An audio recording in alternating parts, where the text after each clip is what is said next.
My name is Megan, 33 years old, and my husband told me my dying mother was a burden. He chose an 18-hole golf game over her life, snatching the keys to his precious Tesla out of my hands while she gasped for air on our living room floor. Figure it out, he told me, so I did. I figured out how to legally and systematically dismantle his entire life by Monday morning. Before I continue this story, let me know where you are watching from in the comments below. Hit like and subscribe if you have ever had to teach a cruel partner that the woman they underestimated was actually the one holding all the cards. The sound of my mother choking on her own breath was the only noise in the house. Mom was 62 years old and had been living with us for 3 months after a minor heart procedure. That Sunday morning, she was gripping the armrest of our beige sofa, her face a terrifying shade of gray. Her chest heaved unevenly, and a cold sweat broke out across her forehead. My own car, a reliable but aging sedan, was sitting in a repair shop across town, waiting on a transmission part. We lived in a sprawling gated subdivision in the Dallas suburbs. It was a neighborhood designed for extreme privacy, which meant we were miles away from the nearest hospital and completely isolated from any neighbors who could help. Every single second felt like glass grinding in my chest. I tore through the kitchen, yanking open drawers and throwing mail onto the granite countertops, desperately searching for the sleek black keycard to the Tesla. Bradley walked into the kitchen smelling of expensive cologne and freshly pressed linen. He was 35, a regional sales director who cared more about his country club membership than his marriage. He stood there perfectly put together in his tailored golf polo and pristine white shoes, casually watching me panic. "I need the car," I choked out, grabbing my purse. "Mom is having a cardiac episode. Her left arm is numb and she cannot breathe. Give me the Tesla keycard now." Bradley did not even flinch. He reached into his pocket, pulled out the sleek black card, and deliberately held it out of my reach. A smirk played on his lips, the kind of arrogant expression he usually reserved for waiters who brought him the wrong vintage of wine. "I am teeing off with the regional vice president." "In 45 minutes?" he said, his voice flat and annoyed. "I am not missing this game because your mother forgot to take her blood pressure medication." "Bradley?" "She is having a heart attack," I screamed, stepping toward him. "I just need to get her to the emergency room. It will take 20 minutes. You can take a rideshare to the golf course." He stepped back, his jaw tightening with an ugly mixture of disgust and impatience. He looked toward the living room where my mother was wheezing, her fingers digging into the upholstery, then looked back at me with eyes as cold as winter ice. "She is a burden, Megan," he said, his tone dropping to a sharp, vicious whisper. "She has been a burden since the day she moved into my house. This is not my problem. Figure it out." Before I could process the absolute cruelty of his words, he turned on his heel, walked out the front door, and locked it behind him. 10 seconds later, the quiet hum of the electric engine faded down the driveway. He actually left. My husband of 5 years abandoned my dying mother on our living room floor so he could go hit golf balls. I did not waste a single second crying. My career as a senior financial risk analyst had trained me to shut down my emotions and compartmentalize severe crises. I pulled out my phone and dialed 911. I knelt beside my mother, holding her clammy hand, counting her breaths, just like the dispatcher instructed. "Stay with me, Mom," I kept repeating, ignoring the burning anger rising in my throat. "Just focus on my voice." The 10 minutes it took for the ambulance to arrive felt like an eternity. The heavy thud of the paramedics' boots echoing on my hardwood floors was the greatest relief I had ever experienced in my entire life. They moved with practiced, intense urgency, securing an oxygen mask over her pale face and swiftly loading her onto the collapsible stretcher. I grabbed my jacket and climbed into the cramped back of the ambulance with her. I held her fragile hand tightly as the massive vehicle lurched forward and the siren wailed to life, cutting through the quiet Sunday morning. As the paramedic hooked up the heart monitor, he glanced at the erratic digital readings and then looked at me with a deeply serious expression. "Her heart rhythm is highly unstable," he yelled over the noise of the siren. "We are bypassing the county hospital. We have to take her directly to the cardiac specialty wing at Oak Ridge Medical Center." Oak Ridge was a premium private hospital. I nodded immediately, not caring about anything but her survival. Do whatever you have to do, I told him. I need to warn you right now, the paramedic said, adjusting the intravenous line. Oak Ridge is entirely out of network for most standard insurance plans. They require a mandatory upfront copay of $5,000 just to admit a patient through their specialized emergency wing without pre-authorization. You need to have that ready the moment we roll through those massive glass doors, or they have to transfer her again, and she might not survive a secondary transfer. I squeezed my mother's hand. $5,000 was a huge amount to drop without warning, but we had exactly $80,000 sitting safely in our joint savings account. I had absolutely nothing to worry about, or so I thought. The ambulance reversed into the brightly lit bay of Oak Ridge Medical Center with a sudden violent jolt. The rear doors flew open, and a swarm of nurses in navy blue scrubs descended on us. They pulled my mother's stretcher out with a practiced urgency that left me scrambling to keep up. I followed them through the sliding glass doors into a lobby that looked more like a luxury hotel than an emergency room. Marble floors gleamed under recessed lighting, and the air smelled faintly of eucalyptus instead of harsh antiseptics. They wheeled her behind a set of heavy double doors marked Restricted Access Trauma Bay 1. A stern-looking nurse held up her hand, stopping me in my tracks. "You have to wait out here," she instructed firmly. "The doctor is evaluating her right now and hooking her up to the monitors. Please head over to the admissions desk to sort out the paperwork." I took a deep breath, trying to steady my shaking hands. The adrenaline was beginning to wear off, leaving behind a cold, hollow exhaustion. I walked over to the massive mahogany desk where a polished admissions coordinator was already typing rapidly on her keyboard. She asked for my mother's identification and insurance card. I handed them over, watching her eyes scan the screen. "Miss, your mother's Medicare plan is completely out of network for our specialized cardiac unit," the coordinator said, her voice perfectly polite but entirely unyielding. "As the paramedics likely informed you, our hospital policy requires a mandatory upfront deposit of $5,000 before we can proceed with any invasive diagnostic procedures or assign her a permanent room.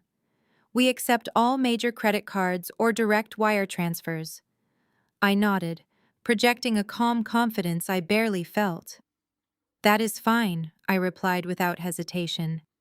"Let me just transfer the funds from my savings, and I will pay with my debit card in a few minutes. Please take a seat in the waiting area." She gestured to a row of plush leather chairs near a large window. "Come back to the desk whenever you are ready to process the payment. The doctors will continue stabilizing her in the meantime." I sat down in the quiet waiting area. The only sound was the faint hum of the central air conditioning and the distant beeping of medical equipment. I pulled out my phone and stared at the dark screen. A part of me, some foolish, lingering fragment of hope, wanted Bradley to know what was happening. We had been married for 5 years. Despite his absolute selfishness this morning, I thought surely a hospital admission would snap him back to reality. I pictured him on the perfectly manicured green of his country club, laughing with his vice president. I dialed his number. The line rang exactly one time before the automated operator cut in. "Your call has been forwarded to an automatic voice message system." He had screened my call and sent me straight to voicemail.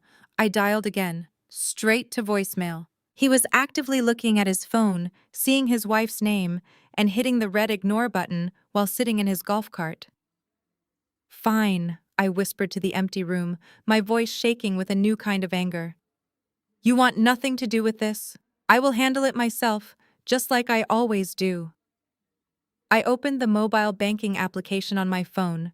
The biometric scanner read my face and the familiar blue loading screen popped up.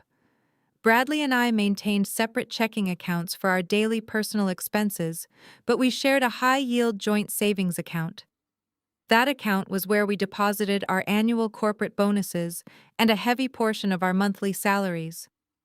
Over the past 4 years, we had painstakingly built that safety net up to $80,000.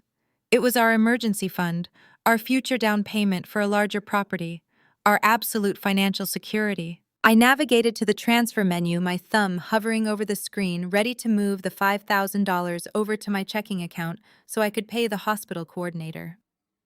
I casually glanced at the available balance displayed in bold font at the top of the screen. I blinked. I wiped my screen with my sleeve, assuming the glare from the overhead hospital lights was playing tricks on my eyes. I closed the application, completely cleared my phone cache, and logged back in. The biometric scanner confirmed my identity again. The screen loaded. The numbers staring back at me did not change. My heart slammed against my ribs. A cold sweat broke out across the back of my neck, completely different from the panic I felt when my mother collapsed. This was the freezing, terrifying realization of absolute betrayal. I tapped on the transaction history, my hands shaking so violently I almost dropped the device on the marble floor. Rows and rows of outgoing wire transfers populated the screen. Massive, inexplicable withdrawals. $10,000. $15,000. The most recent one was an external wire transfer initiated just 48 hours ago for $30,000. Every single transaction was digitally authorized by Bradley's user identification profile. He had systematically drained our life savings. I stared at the bold black numbers at the top of my screen in pure disbelief. The joint savings account, the financial fortress I had poured my blood and sweat into building, was entirely gutted. It held exactly $42.00. I stared at the number 42 until the digits blurred into a meaningless shape on the bright screen. My chest tightened with the crushing weight of a sudden panic attack. My breath hitched, but I forced the air deep into my lungs. Breaking down in a hospital waiting room would not miraculously recover my $80,000. It certainly would not save my mother, who was fighting for her life behind those restricted double doors. I locked my phone, closed my eyes for 3 agonizing seconds, and visualized locking my fear inside a heavy steel vault. The time for being a devastated wife was over. This was a catastrophic financial crisis, and mitigating financial disasters was exactly what I did for a living as a senior risk analyst. I opened my social media application, driven by a sudden, dark, and morbid curiosity. I navigated straight to Bradley's public profile. He had posted a new photograph just 12 minutes ago. The location tag proudly displayed the exclusive address of the Stonebridge Country Club, the most expensive golf course in the county. The picture featured his perfectly manicured hand, resting casually next to a crystal flute of expensive vintage champagne. But the true focal point of the image was wrapped around his wrist. It was a brand new, heavy gold Rolex Daytona watch. I recognized the specific model instantly because he had spent the last 6 months constantly complaining about how much a man of his stature deserved one. The retail price for that specific piece was easily $30,000. Underneath the photo, his caption read, "Closed a massive deal. Treating myself. Earning that top-tier lifestyle one swing at a time." The sheer audacity of the post made the blood pound violently in my ears. He had not closed a massive deal. He had stolen the money we painstakingly saved for our future to buy himself a shiny toy. He had drained our security net while abandoning the woman who raised me to suffocate on our living room floor. He was drinking champagne and posing for the internet while my mother was hooked up to a tangle of tubes in a trauma bay. I stood up from the plush leather chair. My legs felt heavy and numb, but my mind was suddenly operating with terrifying crystal clarity. I walked back to the mahogany admissions desk. The coordinator looked up from her computer, offering a polite and sympathetic smile. I opened my wallet and deliberately bypassed the debit card linked to the gutted joint account. Instead, I pulled out my personal emergency credit card. It was a high-tier premium card I kept entirely separate from Bradley's finances, strictly for my own peace of mind, carrying a substantial credit limit. He did not know the account number, and he did not have access to the login portal. I handed the heavy metal card to the coordinator. "Please charge the $5,000 to this account." I said, my voice completely even and devoid of any emotion. She processed the transaction smoothly. The receipt machine whirred to life, printing the long slip of paper, and she handed me an expensive pen to sign the authorization. I signed my name with sharp, deliberate strokes, pressing the ink hard into the paper. As I handed the clipboard back to her, I looked out the large glass windows of the hospital lobby. The sun was shining brightly over the manicured hospital lawns. I envisioned Bradley laughing loudly on the green golf course, showing off his stolen watch to his wealthy friends. "Okay," I whispered quietly to myself, the single word slipping out into the quiet lobby like a cold, unbreakable vow. "Okay, Bradley. You want to play a ruthless game with our money." I walked back to my seat in the waiting area, ready to call my sister to formulate an immediate plan of action. Before I could even unlock my screen to open my contacts list, my phone violently vibrated in the palm of my hand. The screen illuminated with an urgent text message notification from a verified 5-digit short code. I tapped the notification to open the message. It read, "Capital Express Bank Fraud Alert. Did you authorize a transaction of $250 at Stonebridge Country Club Bar on the credit card ending in 4492? Please reply yes or no to confirm this charge." I frowned, my thumb hovering over the glass screen. I did not have a credit card with Capital Express Bank. The last 4 digits meant absolutely nothing to me. But the location of the flagged charge was the exact country club where Bradley was currently sitting. Because I managed all of my mother's digital accounts and handled her online security, my phone number was listed as the primary recovery contact for all her banking. I opened my secure email application to search for any recent correspondence from that specific bank. That is when I noticed the name attached to the digital alert profile. It was not my name on the account. It was my mother's name. I stared at the name on the digital fraud alert. Diane, my mother. Bradley had not just drained our joint savings account. He had committed felony identity theft. The cold, clinical part of my brain, the part that analyzed financial risk models for 50 hours a week, instantly categorized the threat level. I needed an aggressive counteroffensive, and I needed it right now. I dialed my sister Sophie. She answered on the second ring. Sophie is 31 years old, a pharmacist with a temper that runs as hot as mine runs cold. I skipped the pleasantries. "Mom is at Oak Ridge Medical Center having a major cardiac event," I said, keeping my voice low and steady so the hospital staff would not overhear. Before Sophie could even scream, I cut her off. "Do not panic, she is stable for now. But you need to get here immediately. And you need to bring Jamal. Bring his work laptop. Bradley drained $80,000 from my savings, and he is using Mom's social security number to open fraudulent credit cards." There was a dead silence on the line, followed by the sharp sound of glass shattering. Sophie had dropped whatever she was holding. "We will be there in 20 minutes, she said, her voice dropping into a terrifying register. They arrived in 15. The double doors of the emergency waiting room slid open, and Sophie stormed through like a Category 5 hurricane. Behind her was her husband, Jamal. Jamal is 34, a brilliant African-American white-collar crime lawyer who spent his days dismantling corporate fraud rings. Even on a Sunday morning, he looked sharp in a dark fitted sweater and tailored slacks, carrying his heavy leather briefcase. He was deeply protective of our family, and the grim set of his jaw told me Sophie had briefed him in the car. Sophie marched straight up to me, her eyes blazing with unshed tears and pure fury. "Where is he?" she demanded loudly, turning heads in the quiet lobby. "Tell me exactly what golf course that piece of trash is playing at right now.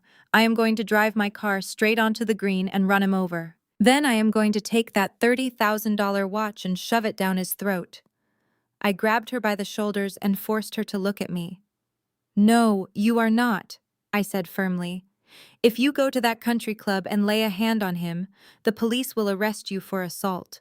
Bradley will play the victim, he will press charges, you will lose your pharmacy license, and he gets to walk away with our money while we sit in a jail cell. I will not let him win like that."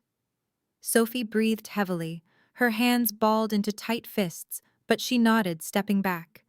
Jamal placed a heavy, comforting hand on his wife's shoulder before turning his sharp gaze to me. "Megan, Tell me exactly what you need. Jamal set his voice a deep, calming anchor in the chaotic room. I need your federal database access, I replied, motioning to the sleek leather briefcase in his hand. I am a financial analyst, but I do not have the legal clearance to run an unflagged deep background check without triggering security protocols. You do. I need you to pull my full credit report, and I need you to pull Mom's credit report. Every single open line, every hard inquiry, every authorized user. I need to see the entire battlefield before I start dropping bombs. Jamal did not waste time asking questions. He nodded, walked over to a small table in the corner of the waiting room, and pulled out his encrypted work laptop. His fingers flew across the keyboard as he logged into his legal firm's secure portal.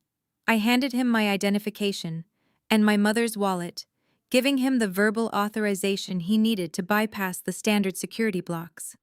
Sophie paced back and forth like a caged tiger glaring at the hospital entrance, as if Bradley might actually have the nerve to show up. I stood behind Jamal, watching the blue progress bar inch across his screen as the system compiled the data from all three major credit bureaus. The hospital lobby felt suddenly devoid of air. I could hear the faint ticking of the wall clock. The progress bar hit 100%. The screen flashed, populating row after row of financial data. Jamal leaned forward, his eyes scanning the dense text. He stopped. His posture went completely rigid. He slowly took off his glasses and looked up at me, his face dropping into an expression of absolute horror. Megan, he whispered, the professional calmness completely stripped from his voice. The stolen savings account is the least of your problems. Look at this. I leaned over the edge of the small table, my eyes locking onto the glowing screen of Jamal's laptop. He pointed a steady finger at a block of text under my mother's credit history. There were 3 separate revolving credit accounts listed under Capital Express Bank, National Heritage, and Platinum Trust. All 3 accounts had been opened within the last 4 months. The balances on all 3 were completely maxed out, sitting at a combined total of exactly $45,000. Jamal turned the laptop slightly so I had a clearer view. Your mother did not open these, he stated, his voice a low, heavy rumble. Someone used her social security number to bypass the standard income verification process. They leveraged her pristine, decades-old credit history to secure premium-tier cards. The primary mailing address for the statements is a private postal box across town, not her residential address or yours. Furthermore, he opted all 3 accounts into paperless billing, routing the digital statements to a dummy email address. But the digital authorization footprint links directly back to an internet protocol address registered to your home. Sophie gasped, covering her mouth with both hands. Her eyes darted toward the restricted double doors where our mother was currently fighting for her life. He stole Mom's identity, she whispered, her voice trembling with a terrifying mix of shock and rage. While she was living under his roof, recovering from her previous heart issues, while she was cooking his dinners and folding his laundry, he was stealing her social security number to fund his luxury lifestyle. That is a federal crime, Jamal confirmed, his sharp legal mind already categorizing the offenses. It is felony identity theft, wire fraud, and elder financial abuse. He is looking at serious prison time for this alone. But Megan, you need to brace yourself and look at your own report now. He toggled over to a second tab displaying my personal credit file. I prided myself on maintaining a perfect 800 credit score. It was my professional badge of honor as a risk analyst. But right there, glaring back at me under the active installment loans section, was a massive automotive financing agreement I had never seen before in my life. The total loan amount was $92,000. The vehicle attached to the collateral agreement was a brand new Tesla Model S. I felt all the blood drain from my face. The Tesla. I said the words, tasting like ash in my mouth. He told me he bought the Tesla with a special executive financing program through his software company. He lied to you, Jamal said bluntly, highlighting the signature authorization data on the screen. His own credit score is a disastrous 520. He has multiple accounts and collections that he actively hid from you for years. No reputable dealership would ever finance a luxury vehicle for him. Because you are legally married, he had access to your personal identifiers. He forged your digital signature on the financing documents and used your flawless credit history as the primary applicant to secure the heavy loan. He is just listed as an authorized secondary driver. The sheer scale of his deception was almost too massive to comprehend.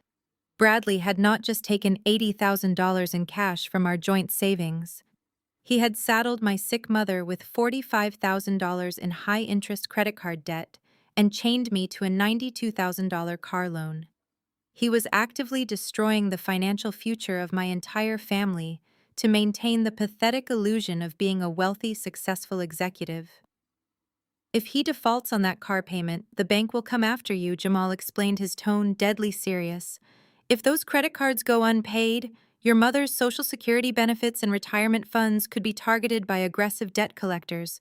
He has completely weaponized your family finances to build his personal empire. I stood up straight, rolling my shoulders back. The initial shock was entirely gone, replaced by a cold, mechanical focus. A financial risk analyst knows that the absolute first step in mitigating a catastrophic loss is freezing the compromised assets.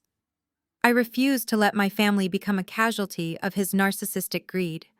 How long does it take for a credit card transaction to show up as a pending charge on a federal pull? I asked Jamal, my eyes fixed firmly on his screen. If it is a high-tier card, it pings the merchant network almost instantly. Jamal replied, tapping a refresh key on his secure legal portal. Why do you ask? Because my phone just buzzed again, I said, pulling the device from my pocket. I looked at the new automated text message from Capital Express Bank. Then I looked at Jamal's screen as the data refreshed in real time. A brand new pending transaction appeared at the very top of my mother's fraudulent account ledger. He is not just playing golf, I announced to the room, my voice echoing off the marble walls of the hospital lobby. The screen showed a fresh authorization for $600. Bradley is standing at the bar of the Stonebridge Country Club right now, buying premium liquor for his corporate friends, and he is actively swiping the credit card he stole from the woman fighting for her life 50 feet away from us. The $600 pending charge hung on the screen like a neon sign, $600 on top of $45,000. I stared at it, and something inside me irrevocably shifted. The terrified wife who had frantically searched for car keys 20 minutes ago was completely dead. In her place was a senior financial risk analyst staring at a catastrophic liability that needed to be neutralized immediately. Sophie let out a sharp breath, her hands trembling with rage. He is buying rounds of premium drinks for his golf buddies with Mom's stolen identity while she is in the trauma unit, she said, her voice dripping with absolute disgust. Megan, let me go down there. I will drag him out by his expensive collar in front of his entire country club. No, I replied, my voice so cold and calm it surprised even me. I turned away from the laptop and looked straight at my sister. If you go there and make a scene, he gets to play the victim. He will tell his corporate colleagues that his crazy wife and her unhinged family ruined his professional outing. He thrives on optics, Sophie. He built this entire fake life on maintaining the image of a wealthy, successful executive. We are not going to give him a public screaming match. We are going to give him a complete systemic collapse. Jamal closed the credit report tab and immediately pulled up a blank legal document. I like the sound of that strategy, Jamal said, his fingers resting heavily on the keyboard. Tell me exactly what the plan is, and I will execute the legal framework from my end. I paced the small area of the waiting room, my mind firing on all cylinders. Every financial crisis has a root cause and a containment protocol, I explained, looking between Jamal and Sophie. Bradley's root cause is his blinding arrogance.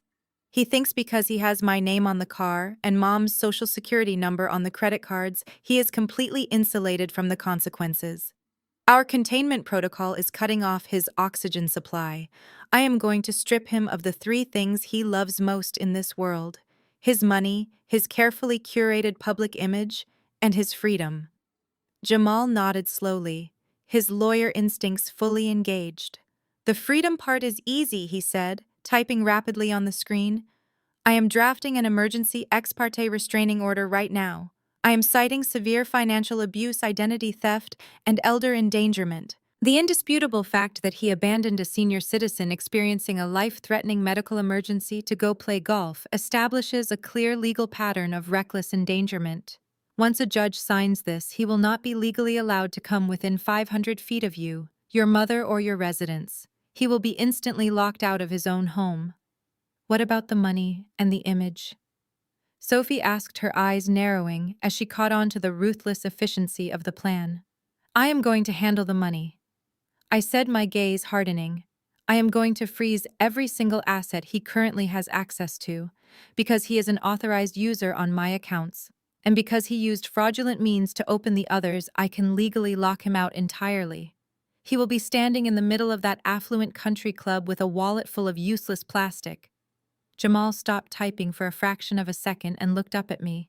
And the Tesla, he asked. That is where the image comes in, I answered without missing a beat. If the car is financed purely under my name and my credit profile, that means I am the sole legal owner of the vehicle. Bradley is just a designated driver. I am going to cancel the auto insurance policy right now. Under the strict terms of a standard auto loan, driving an uninsured financed vehicle is a critical contract violation. It gives the bank the immediate right to repossess the asset to protect their collateral. I am going to have his precious $92,000 status symbol towed right out of the country club parking lot in front of his vice president. Sophie let out a dark, breathless laugh. He is going to lose his mind, she whispered. Let him, I replied coldly. He told me to figure it out, so I am figuring it out. Jamal, I need you to finalize that restraining order and start drafting the divorce petition. Include a full addendum outlining the embezzled $80,000 and the fraudulent credit lines. I want his financial crimes documented on the public record before he even knows what hit him. Consider it done, Jamal said, his fingers flying across the keyboard with renewed intensity. By the time I submit these to the emergency weekend judge, Bradley will be legally homeless and staring down multiple felony charges. I walked over to the large floor-to-ceiling window of the hospital lobby. Outside, the Dallas sun was beating down on the pavement. I pictured Bradley standing at the mahogany bar of the Stonebridge Country Club, laughing with his wealthy clients, completely unaware that the ground beneath his feet was about to open up and swallow him whole. I pulled my cell phone from my pocket and unlocked the screen. I did not open my messages application to text him.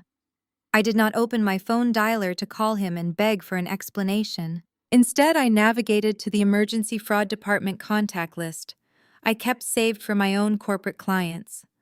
I took a deep breath, letting the final traces of my broken marriage wash away completely, and pressed the green call button to make my very first strike. The phone rang only twice before a live agent picked up. Because I dialed the direct priority number reserved for corporate risk management professionals, I bypassed the endless automated customer service menus. The agent answered with a crisp professional greeting. I need an immediate hard freeze on an account due to active identity theft and felony fraud, I stated, keeping my tone perfectly level and authoritative. I provided my mother's name, her social security number, and the billing zip code they had on file. Because I had my mother legally listed under a durable financial power of attorney from her previous health scares, I had the full legal authority to act on her behalf without delay. The agent typed rapidly on her end and pulled up the profile. I see the account, she said. There is currently an authorization request pending for $612 at Stonebridge Country Club. Decline it, I ordered immediately. Flag it as fraudulent. Furthermore, flag every single transaction on this account, from the date of inception, as unauthorized. The individual currently holding that card is my husband, Bradley. He stole my mother's identity to open this line of credit.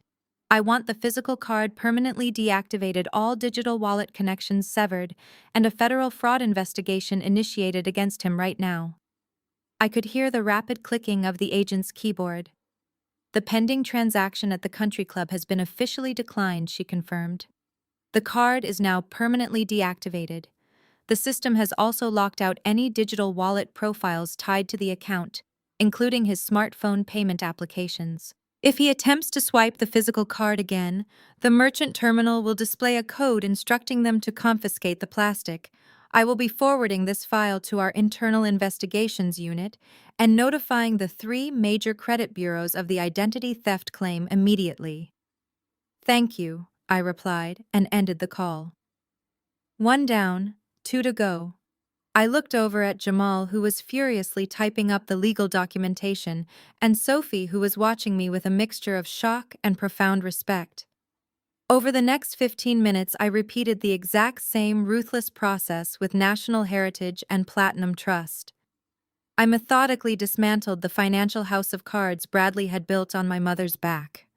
I locked out the digital banking portals, changed the recovery email addresses so he would not receive any notifications, and initiated full fraud investigations on every single stolen dollar. By the time I hung up with the third bank, the $45,000 in stolen credit was completely sealed off.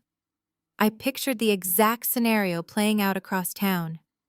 Bradley was currently standing in one of the most exclusive venues in the state, surrounded by his wealthy colleagues and high-profile clients. He was probably boasting about his golf handicap, waiting for the bartender to bring him a massive bar tab to impress the regional vice president. Instead, he was about to get handed a piece of plastic that was completely worthless. He had no access to our gutted savings account, his digital wallets were blocked, and his stolen credit lines were dead. He was entirely cut off from his money supply in a place that practically demanded endless cash. That handles the financial bleeding on Mom's end, I said, sliding my phone back into my pocket. I turned my attention back to Jamal. How is the legal documentation coming along? Jamal hit a final keystroke and turned his laptop screen toward me. The emergency ex parte restraining order is drafted and ready for submission to the weekend duty judge, he confirmed. I cited the active police report we are about to file for the identity theft, combined with the severe medical endangerment from this morning. Given his history of financial manipulation and the immediate threat he poses to your mother's assets, the judge will sign this within the hour. Once signed, if he comes within 500 feet of your home or this hospital, the police will arrest him on the spot. Good. I nodded, feeling the cold, analytical armor settle even deeper over my shoulders. We file the police report right after we secure the perimeter of my house. Sophie, I need you to drive to my place right now. My emergency house keys are in my purse. I need you to pack all of Bradley's expensive tailored suits, his designer shoes, and his golf trophies into garbage bags and throw them onto the front lawn. Then I need you to completely reprogram the smart locks so his access codes no longer work. Sophie grinned, a fierce and terrifying smile spreading across her face. It would be my absolute pleasure, she said, already grabbing her car keys from her bag. As Sophie practically sprinted out of the hospital lobby to go evict my husband, I pulled my phone back out. The credit cards were dead, and his access to our home was about to be permanently revoked. Now it was time to drop the biggest hammer of all. I looked down at my own credit report, specifically at the $92,000 auto loan attached to my name. Bradley loved that Tesla more than he loved me, more than he loved his own family. It was the ultimate symbol of the fake life he had constructed. It was time to take it back. I opened the insurance application on my phone and dialed the priority customer service line. My account was premium, so the hold time was short. A representative named David answered, asking how he could assist me today. I need to immediately remove a vehicle from my master policy, I said, staring out the hospital window. The 2023 Tesla Model S. I want the coverage terminated effective immediately. Right this second. David paused, his keyboard clicking. Ma, I see that this vehicle currently has an active lien holder listed on the registration. It is financed through a major banking institution. Standard auto loan contracts require comprehensive and collision insurance to be maintained at all times. If I cancel this policy today, we are legally obligated to notify the lien holder. They will likely place force-placed insurance on the account at a massive premium, or they could call the entire loan due for immediate payment due to a breach of contract. I am fully aware of the strict lien holder terms, I replied, my voice unwavering. Cancel the policy. I am the primary account holder, and I am expressly authorizing the immediate termination of all coverage for that specific vehicle. Send the confirmation strictly to my primary email address. David read a mandatory legal disclaimer over the phone, warning me about the severe financial liabilities of driving an uninsured vehicle on public roads. I confirmed I understood the risks. A moment later, he processed the request. The $92,000 car parked at the country club was now completely uninsured. Under Texas law, driving without insurance was a severe traffic violation, and under federal banking regulations, Bradley was now driving a vehicle that was in active default. Before making my next move, I glanced toward the heavy double doors of the trauma bay. A nurse had briefly stepped out to inform us that my mother was stabilizing, but she was being prepped for an emergency surgical procedure. The $5,000 deposit I paid with my secret credit card had successfully secured her spot in the surgical queue. She was fighting for her life in that room, and I was out here fighting for our future. I turned back to Jamal, who was neatly stacking his printed legal forms into his briefcase. "The insurance is gone," I told him. "But the bank will be too slow. I need that car physically removed from his possession before he finishes his 18 holes. If he drives it away, it will be a nightmare to track down once the restraining order hits." Jamal raised an eyebrow. "You cannot just steal it back. If you show up there, it violates the strategy of keeping your hands perfectly clean." "I am not going to steal it," I said, a cold smile touching the corners of my mouth. "I am going to have it professionally recovered." I opened the Tesla application on my phone. Because the car was registered strictly in my name, I had full master access to its internal computer systems. I clicked on the location tab. The satellite map loaded instantly, showing a bright red pin parked precisely in the VIP valet section of the Stonebridge Country Club. He had not even parked it himself. He had handed the keys to a valet to show off his imaginary wealth. I opened my web browser and searched for high-priority asset recovery services in the North Dallas area. I found a specialized repo company that handled luxury vehicle retrievals for private clients. I tapped the phone number. A gruff voice answered on the first ring. "Elite Asset Recovery. This is Mike. My name is Megan," I said, jumping straight to the point. "I am the sole legal owner of a Tesla Model S that is currently being operated by an unauthorized user. He is my estranged husband, and a judge is currently signing an emergency restraining order against him for severe financial abuse. I need the vehicle recovered immediately, not tomorrow, right now." Mike sighed heavily into the receiver. "Lady, domestic disputes are messy. Unless you have a court order specifically for the car, my guys do not like getting in the middle of a divorce spat. It is too much liability." "I am looking at the digital title and the financing agreement right now," I countered smoothly. "My name is the exact and only name on the documents. He has zero legal ownership. Furthermore, I just canceled the auto insurance policy, meaning the vehicle is a massive financial liability sitting on a public lot. I can email you the proof of ownership right this second. The car is currently parked in the VIP valet lot at the Stonebridge Country Club. I have the exact GPS coordinates pulled up on my tracking application." I paused, letting the silence hang for a fraction of a second before dropping the undeniable incentive. "I will pay your standard recovery fee plus an emergency dispatch bounty of $1,000 in cash if you get a flatbed tow truck into that parking lot and lift that car within the next 30 minutes. The line was quiet except for the sound of Mike loudly typing on his mechanical keyboard. "Send the legal documents to the email address listed on our website," he finally said, his tone entirely different and strictly business. "If your name is the only one on that title, we are good to go." I exported the digital title and the heavy loan agreement from my secure cloud storage and emailed them directly to his dispatch center. I included a detailed screenshot of the car's exact location from the tracking application. Less than 2 minutes later, Mike came back on the line. "Documents verified." Mike confirmed, his voice brisk and professional. "You are the sole legal owner.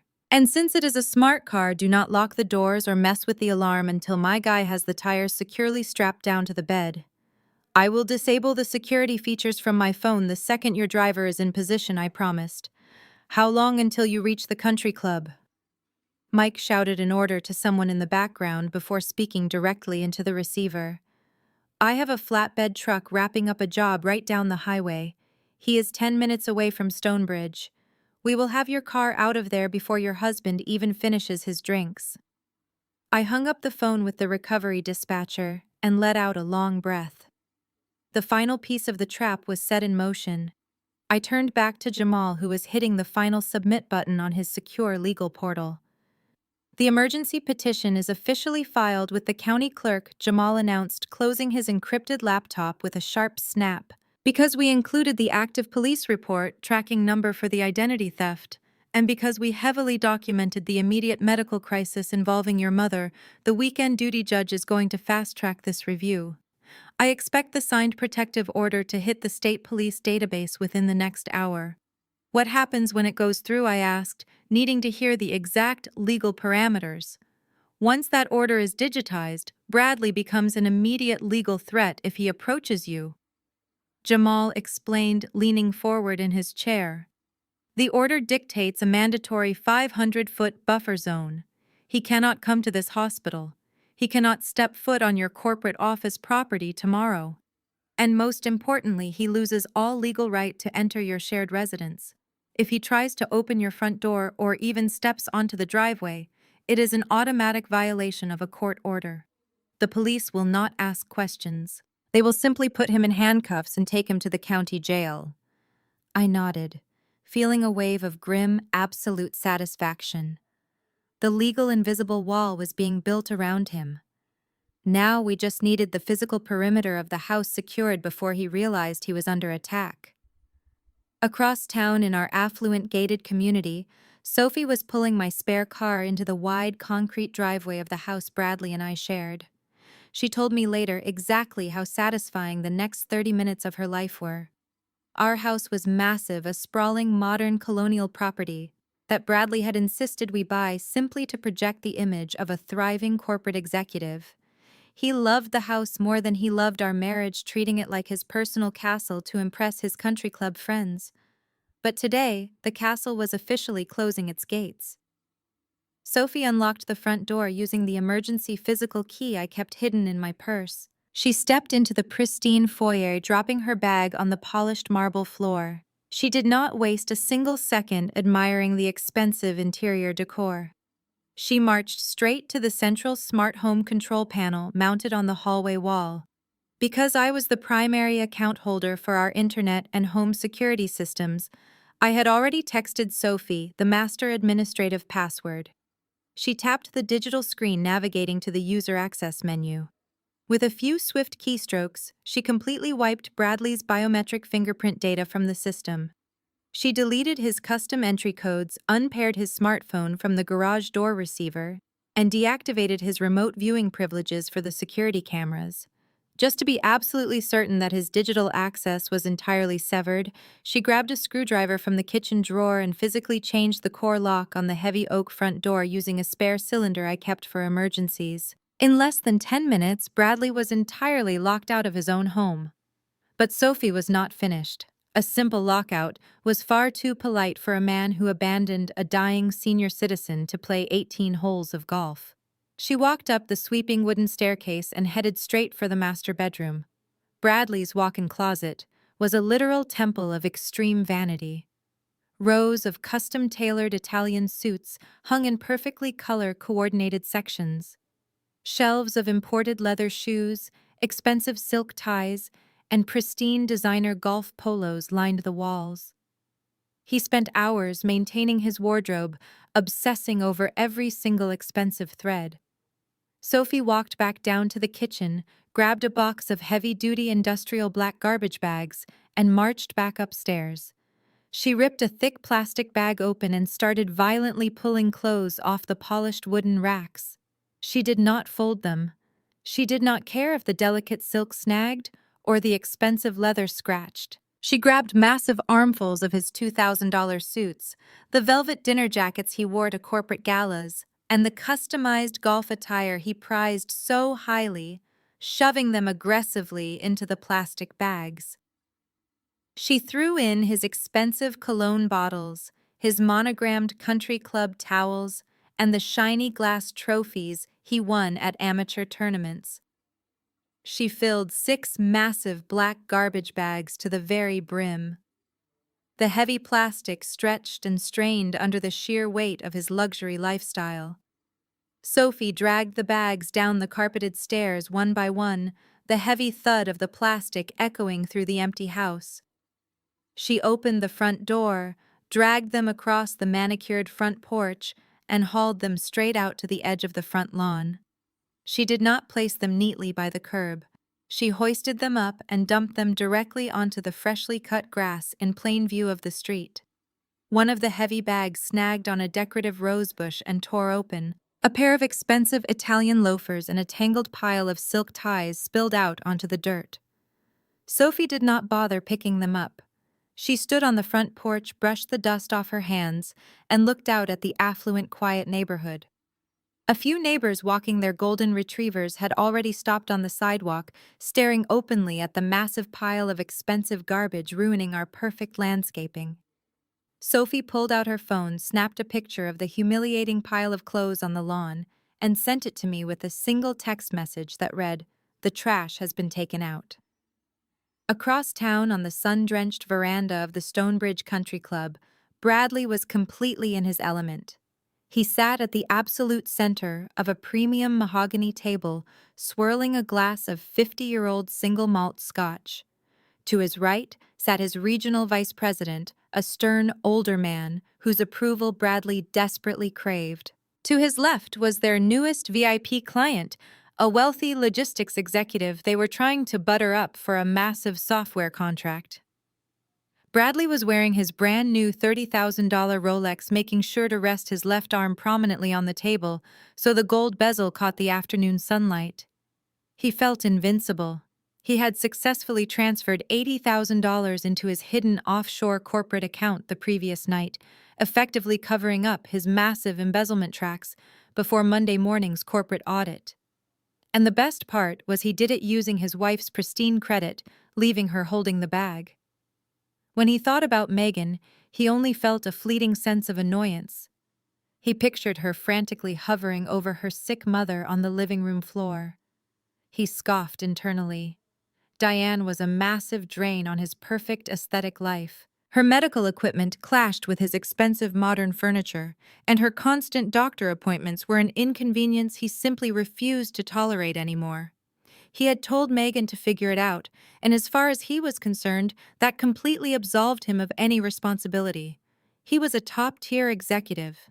Top-tier executives did not spend their Sundays riding in the back of ambulances. "Let me take care of the bill, gentlemen," Bradley announced loudly as the waiter approached their table. "It is an absolute honor to do business with you." The waiter, a young man in a crisp white shirt and black vest, handed over a thick leather booklet.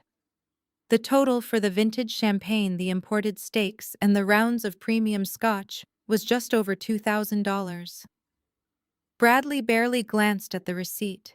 He smoothly pulled out a sleek black credit card. It was the premium platinum trust card he had fraudulently opened using Diane's stolen social security number. He tossed it onto the silver tray with an arrogant flick of his wrist. "Keep the change," Thomas Bradley said, reading the waiter's name tag. "Add a 20% gratuity for yourself." "Thank you, sir," the waiter replied, bowing slightly before walking back toward the indoor bar. Bradley leaned back in his chair, basking in the impressed looks from his vice president and the VIP client.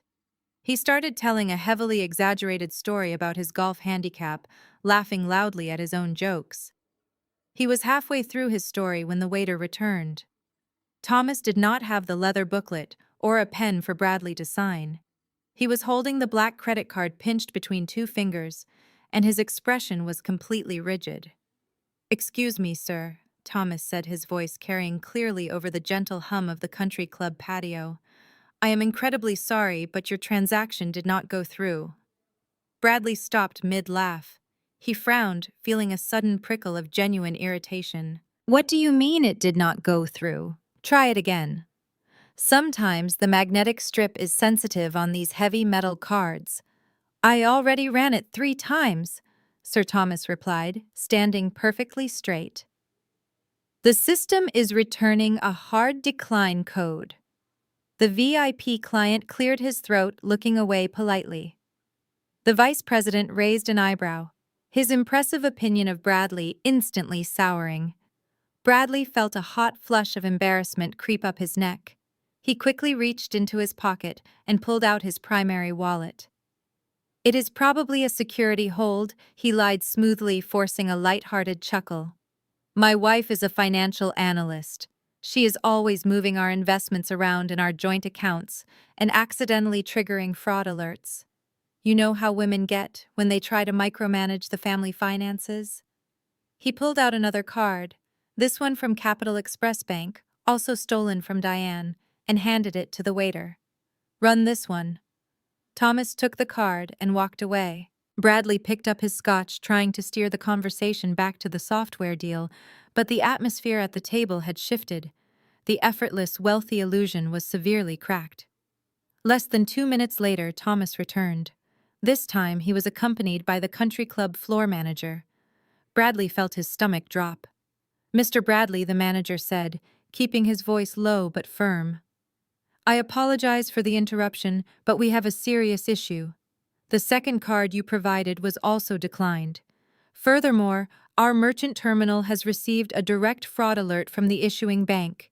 They have instructed us to physically confiscate the card and warned us not to process any further transactions under this name. We have to ask for another form of payment immediately, or we will be forced to contact the authorities. The entire table went dead silent. The vice president stared at Bradley with absolute disgust. The VIP client shifted uncomfortably in his seat, looking at his watch as if looking for an excuse to leave. Bradley was sweating through his expensive tailored polo. His mind scrambled to make sense of the impossible situation.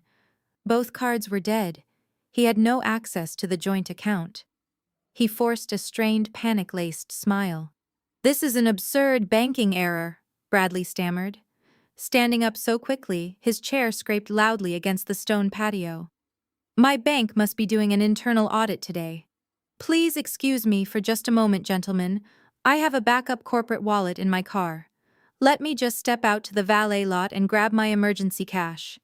He turned and practically sprinted away from the table, his face burning red with humiliation, desperate to reach the safe haven of his $92,000 Tesla. Bradley pushed through the heavy glass and brass doors of the country club, stepping out into the sweltering afternoon heat. His heart was hammering against his ribs, but he forced his posture to remain upright and relaxed. He handed his ticket to the young valet attendant standing under the shaded awning. Fetch the black Tesla Model S, he ordered, keeping his tone perfectly dismissive. I am in a hurry. The valet attendant looked down at the ticket and then pointed toward the VIP parking section near the edge of the manicured lawn. Sir, I think there is an issue with your vehicle. Bradley frowned and followed the boy's pointing finger. The blood drained completely from his face. A massive heavy-duty flatbed tow truck was parked at an angle across 2 premium parking spaces. The loud mechanical grind of hydraulic gears echoed across the quiet lot. A burly man, wearing a neon yellow safety vest, was operating a control panel on the side of the truck, while thick yellow nylon straps were already securely wrapped around the tires of Bradley's pristine $92,000 Tesla. The front end of the luxury car was already tilted upward, being slowly winched onto the slanted steel bed. Hey, Bradley screamed, completely abandoning his carefully cultivated executive persona. He sprinted across the hot asphalt, his expensive leather shoes slapping loudly against the pavement. What do you think you are doing? Get your hands off my car right now. The tow truck driver did not even flinch. He did not pause the winch or look intimidated. He simply turned his head, sized Bradley up for a fraction of a second, and went right back to operating the levers. Elite Asset Recovery, the driver stated in a bored, monotone voice. This vehicle is being legally repossessed. Step back from the machinery. Repossessed. Bradley spat the word out as if it were poison. Are you insane? I am a regional director. I make more in a month than you make in a year. Drop that car back onto the pavement right this second, or I will personally sue you and your garbage company into bankruptcy. The driver locked the hydraulic winch into place, securing the Tesla onto the flatbed. Lady named Megan called it in. The driver replied completely unfazed by the threat. She provided the title and the loan documents. She is the sole legal owner, and she authorized the immediate retrieval. You have zero rights to this vehicle. Now back off before you get hurt. Bradley felt a surge of blind, unhinged fury. He lunged forward, grabbing the driver by the shoulder of his neon vest. You listen to me, you pathetic blue-collar piece of trash, Bradley snarled. Before Bradley could tighten his grip, a sharp burst of a police siren pierced the air. Flashing red and blue lights reflected off the sleek metallic paint of the suspended Tesla. Two local police cruisers pulled aggressively into the VIP lot, boxing in the area. Elite Asset Recovery had strict standard operating procedures for repossessing luxury vehicles at high-end venues. Knowing that entitled individuals often became violent when stripped of their status symbols, the dispatch center had requested a civil standby from the local precinct the moment the truck arrived. Two officers stepped out of their vehicles, their hands resting cautiously on their duty belts. Step away from the driver immediately, the taller officer commanded, his voice echoing with absolute authority. Bradley immediately let go of the vest, holding his hands up and pasting on a look of righteous indignation. Officers, thank God you are here, Bradley said, smoothing down the front of his tailored polo shirt. This man is attempting to steal my vehicle. I need you to arrest him right now. The officer ignored Bradley's demand. He walked over to the tow truck driver, who silently handed him a clipboard, holding a stack of printed documents. The officer briefly reviewed the paperwork, comparing the vehicle identification number on the dashboard of the Tesla to the digital title. He then turned back to Bradley. Sir, what is your name? The officer asked. Bradley puffed out his chest. I am Bradley, the owner of that car. The officer looked down at the clipboard and shook his head. No, you are not. The sole legal owner of this vehicle is Megan. The insurance policy on this vehicle was terminated today, which violates the financing agreement. The legal owner dispatched this recovery unit to secure the uninsured asset. Your name is nowhere on this title, and you have no legal claim to this property. But I am her husband. Bradley argued, his voice cracking with a mixture of panic and humiliation. We are married. That makes it my property too. Take it up with a divorce attorney, the officer replied coldly. As of right now, this is a civil matter, and the recovery is entirely lawful. If you interfere with this tow operator again, I will arrest you for disturbing the peace and assault. Step back onto the curb. Bradley stood frozen, the hot Texas sun beating down on his shoulders. He heard a low murmur of voices and turned his head. Standing on the elevated stone patio of the country club, looking down at the parking lot, were his regional vice president and the VIP logistics client. They had walked outside to see what the commotion was. They were watching him, their expressions a mix of pity and absolute disgust. He was not a top-tier executive closing a massive deal. He was a fraud getting his car repossessed in front of half the club. The heavy diesel engine of the tow truck roared to life.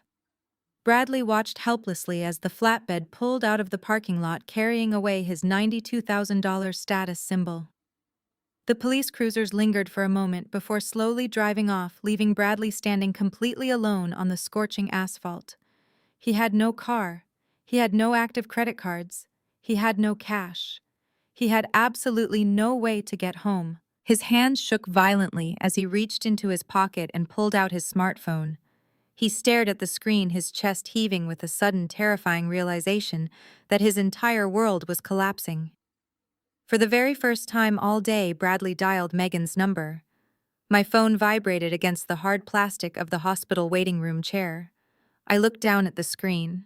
The caller identification displayed Bradley's name alongside a picture of him smiling on a chartered yacht in Miami. It was a luxury vacation he had likely paid for using my mother's stolen social security number. I did not press the green accept button. I simply watched the screen glow, feeling the rhythmic buzzing against my leg, until the call automatically rolled over to my voicemail. 2 minutes later, a notification popped up indicating a new audio message. I tapped the screen, lifted the phone to my ear, and pressed play. "Megan, pick up the phone right now." Bradley's voice barked through the small speaker. His tone was laced with absolute venom and his signature arrogance. "I do not know what kind of psychotic game you are playing with the bank accounts, but both of my cards were just declined in front of my vice president. And some insane tow truck driver just stole my car claiming you canceled the insurance. Fix this immediately. Call the bank, unfreeze my accounts, and get a premium rideshare to the country club to pick me up. Now." I lowered the phone and took a slow sip of the bitter black hospital coffee I had bought from the cafeteria downstairs. It tasted like ash, but right now, it was the sweetest thing I had ever consumed. I did not text him back. I did not call the bank to fix his imaginary error. I simply sat there next to Jamal and let the absolute silence drive my husband insane. It did not take long. Less than 60 seconds later, the phone vibrated again, then again, then again. He called 5 times in a row. I let every single one go straight to the automated voicemail system. I vividly imagined him standing on the scorching black asphalt of the VIP parking lot, his tailored polo shirt sticking to his back with sweat frantically pacing back and forth as the wealthy club members drove past him in their European sports cars. He was a man who obsessed over optics, and right now, his optics were completely shattered. By the 15th missed call, he left a second voicemail. I listened to it while Jamal reviewed the finalized copy of the temporary restraining order beside me. "Are you completely out of your mind?" Bradley screamed into the receiver, the background noise of passing traffic echoing behind his voice. "If you think you can embarrass me like this and get away with it, you are dead wrong. I am calling my lawyer the second I get home. I am going to divorce you and leave you with absolutely nothing. Do you hear me? Nothing. You are crazy. Pick up the damn phone." I smiled a cold, thin smile. He was threatening to leave me with nothing, completely forgetting that he had already drained our joint savings account down to $42. He was aggressively playing a hand of cards that I had already set on fire. The phone kept ringing. 20 missed calls. 30 missed calls. 40 missed calls. The rapid-fire succession of the incoming calls painted a perfect picture of his complete psychological unraveling. Bradley had spent his entire adult life controlling every narrative. When things went wrong, he simply threw money at the problem until it disappeared. But I had systematically cut off his money supply. He was experiencing the very real, very terrifying sensation of absolute powerlessness. At 50 missed calls, the tone of his voicemails shifted dramatically. The aggressive barking vanished, replaced by a tight, breathless panic. "Megan, please," he said in the fourth voicemail, his voice dropping to a frantic whisper. "I do not know what is going on. Did the bank freeze the joint account? Did someone steal our identities? I cannot access the online banking portal. The app says my password is invalid, and my email is unrecognized. Just call me back so we can figure this out. I am sorry about this morning. I was stressed about the deal. Please just answer the phone." I deleted the message without a second thought. The apology was entirely fake, born out of necessity, rather than genuine remorse. He was only sorry that his credit cards were bouncing and his car was gone. Then came the 55th call. He left one final voicemail, and this one was pure, unadulterated desperation. "Megan, I really need you to answer." Bradley begged, his breathing heavy and uneven. "I just tried to book a rideshare home, but my Uber application is declining my payment methods. It is linked to the Platinum Trust card and our joint debit card. Both are coming up as invalid. I tried to add my backup corporate card, and the system flagged my entire account for suspicious fraud activity. I have no cash on me. I cannot get a cab. I am literally stranded at the country club and the manager just asked me to leave the property because I made a scene in the parking lot. Please just order a car for me from your phone. Send someone to get me. He was trapped. The wealthy, arrogant executive was stranded in the affluent suburbs without a single dollar to his name, begging the wife he had abandoned for a $20 ride home. When I did not answer his 55th call, the reality of his isolation finally settled over him. Bradley realized I was not going to be his savior. He was forced to walk back into the country club lobby, his pride entirely shattered, and beg a junior sales associate to let him borrow a vehicle. The associate, a young man who usually idolized Bradley, handed over the keys to a basic compact sedan with a look of visible discomfort. Driving that cheap, cramped car out of the exclusive Stonebridge gates must have felt like absolute poison to a man whose entire identity was tied to luxury brands. He sped down the highway toward our suburban neighborhood, his mind likely spinning with aggressive rehearsed speeches. He was probably planning exactly how he would scream at me, demand the account passwords, and force me to fix the massive humiliation he had just endured. He had no idea I was not even at the house. He had no idea the house he was speeding toward was no longer his. Bradley turned the compact sedan onto our quiet, tree-lined street. Our affluent neighborhood was usually a sanctuary of manicured lawns and silent driveways. But as he pulled up to our massive colonial home, the illusion of his perfect suburban life violently collapsed. There, sitting right in the middle of our pristine front lawn, was a mountain of heavy black garbage bags. The afternoon sun beat down on the plastic, making the pile look even more grotesque against the bright green grass. One of the bags near the top had completely split open, spilling a cascade of custom Italian silk ties, expensive velvet dinner jackets, and monogrammed golf towels directly into the dirt. A pair of $1,000 leather loafers rested haphazardly next to a sprinkler head.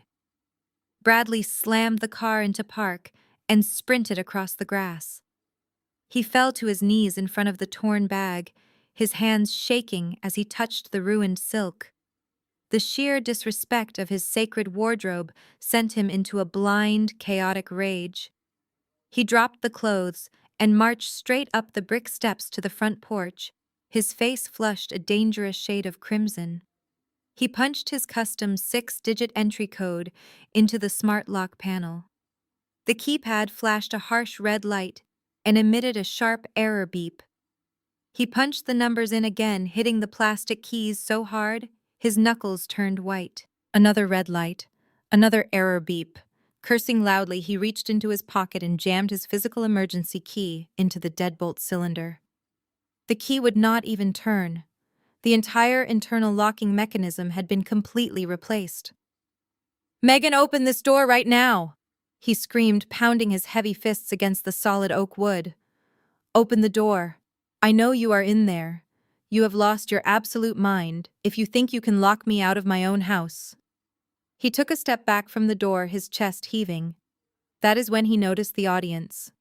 To his left, our next-door neighbor was standing at the edge of her driveway, holding her smartphone up and actively recording him. Across the street, an older couple had stopped walking their golden retriever and were openly staring at the screaming executive and the mountain of garbage bags. Bradley hated looking foolish in public more than anything else in the world.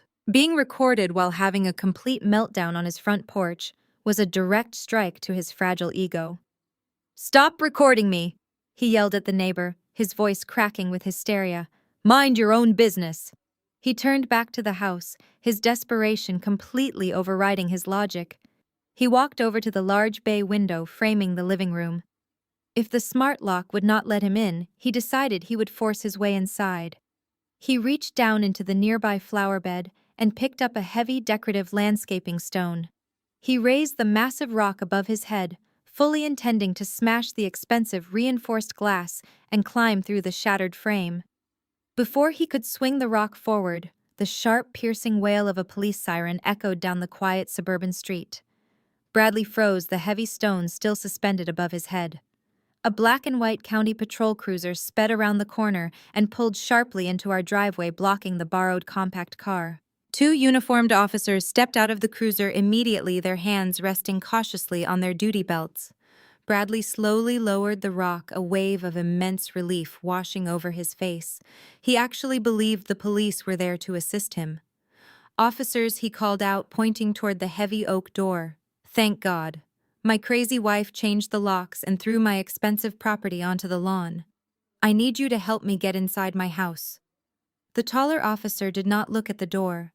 He walked directly up to the front porch, pulling a thick, folded legal document from his uniform pocket. "Put the rock down and step away from the window, sir," the officer commanded, his voice, leaving absolutely no room for argument. "We are not here to help you get inside.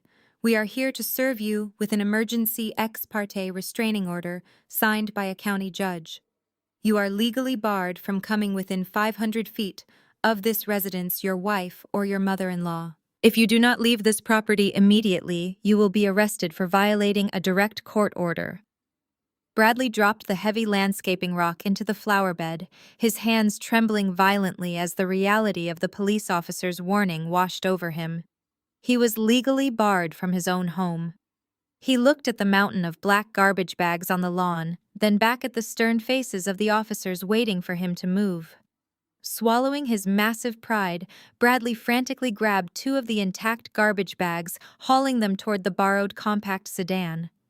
He shoved his custom suits into the small trunk, completely crushing the expensive fabric. He climbed into the driver's seat, his face burning hot with absolute humiliation, and sped away from his perfect suburban life while his neighbors watched in silence. He drove straight toward downtown Dallas, navigating to a five-star hotel where he usually booked clients for luxury corporate retreats. He needed a sanctuary, a place where he could order expensive room service and figure out how to destroy my sudden rebellion. He tossed the keys of the cheap car to the valet and strode into the grand marble lobby, desperately trying to project his usual aura of wealthy authority despite his wrinkled polo shirt. He approached the polished mahogany desk and demanded a premium corner suite. The sharply dressed receptionist typed his request and asked for a payment method. Bradley pulled out his corporate expense card, confident that my destructive financial rampage could not possibly have reached his company accounts.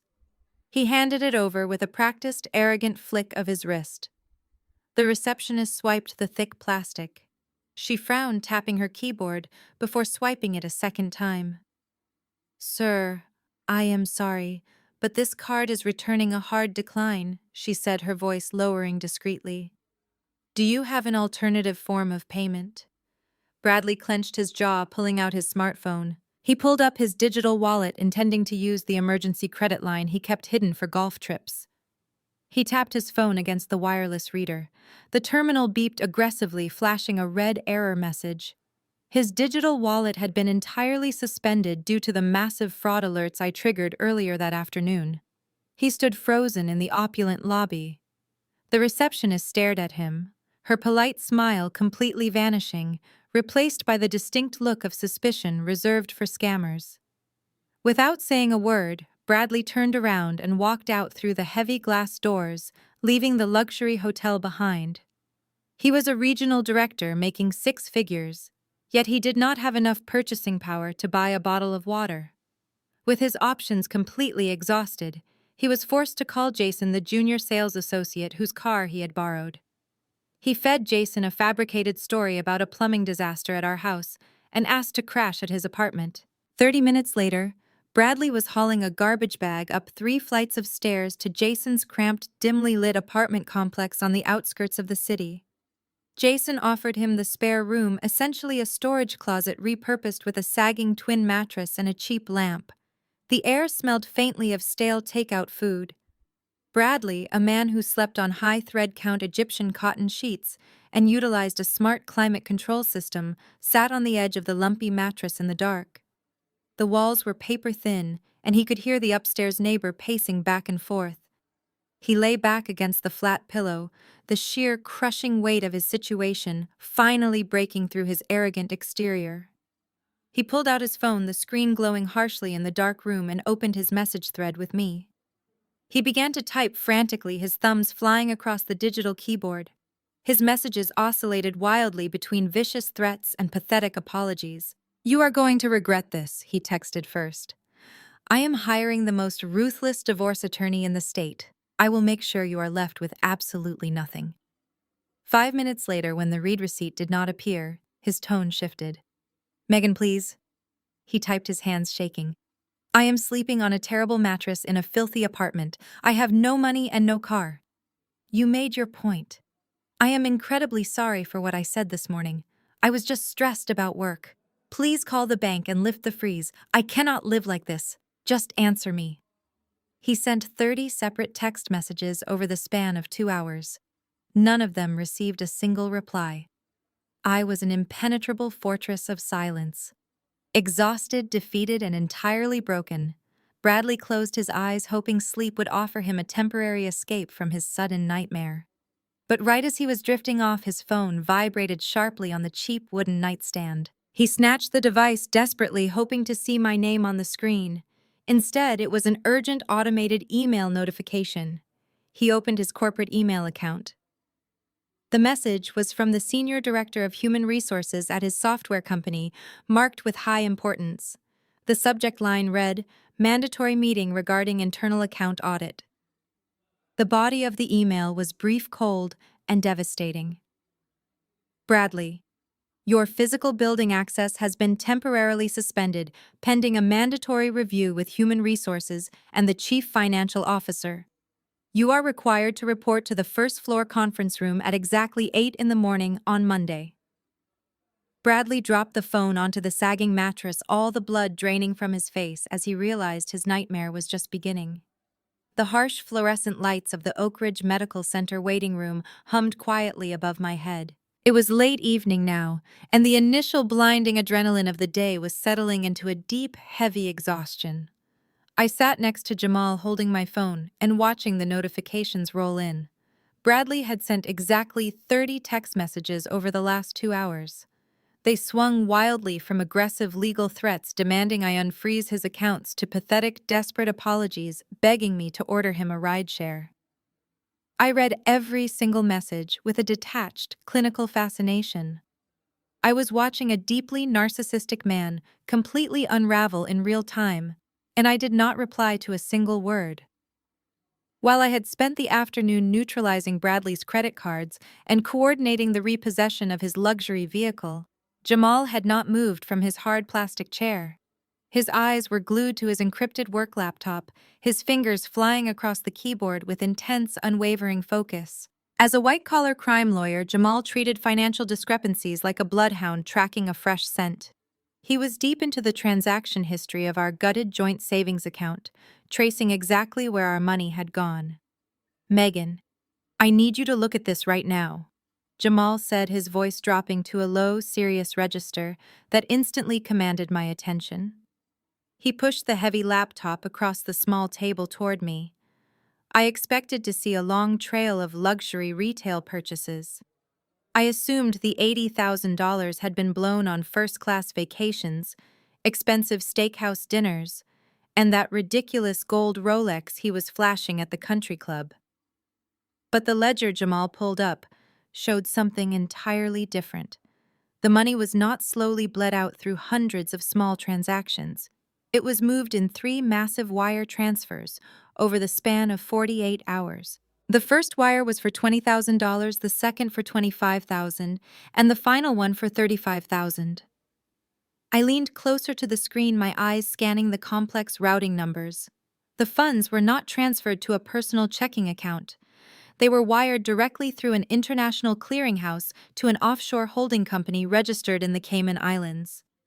As a senior risk analyst, I instantly recognized the specific financial structure. It was a corporate shell entity designed to absorb massive amounts of capital without immediately triggering domestic tax flags. Why would Bradley wire our entire life savings to a foreign corporate account? I asked, my brow furrowing in deep confusion. He does not own a private business. He is a regional sales director for a software company.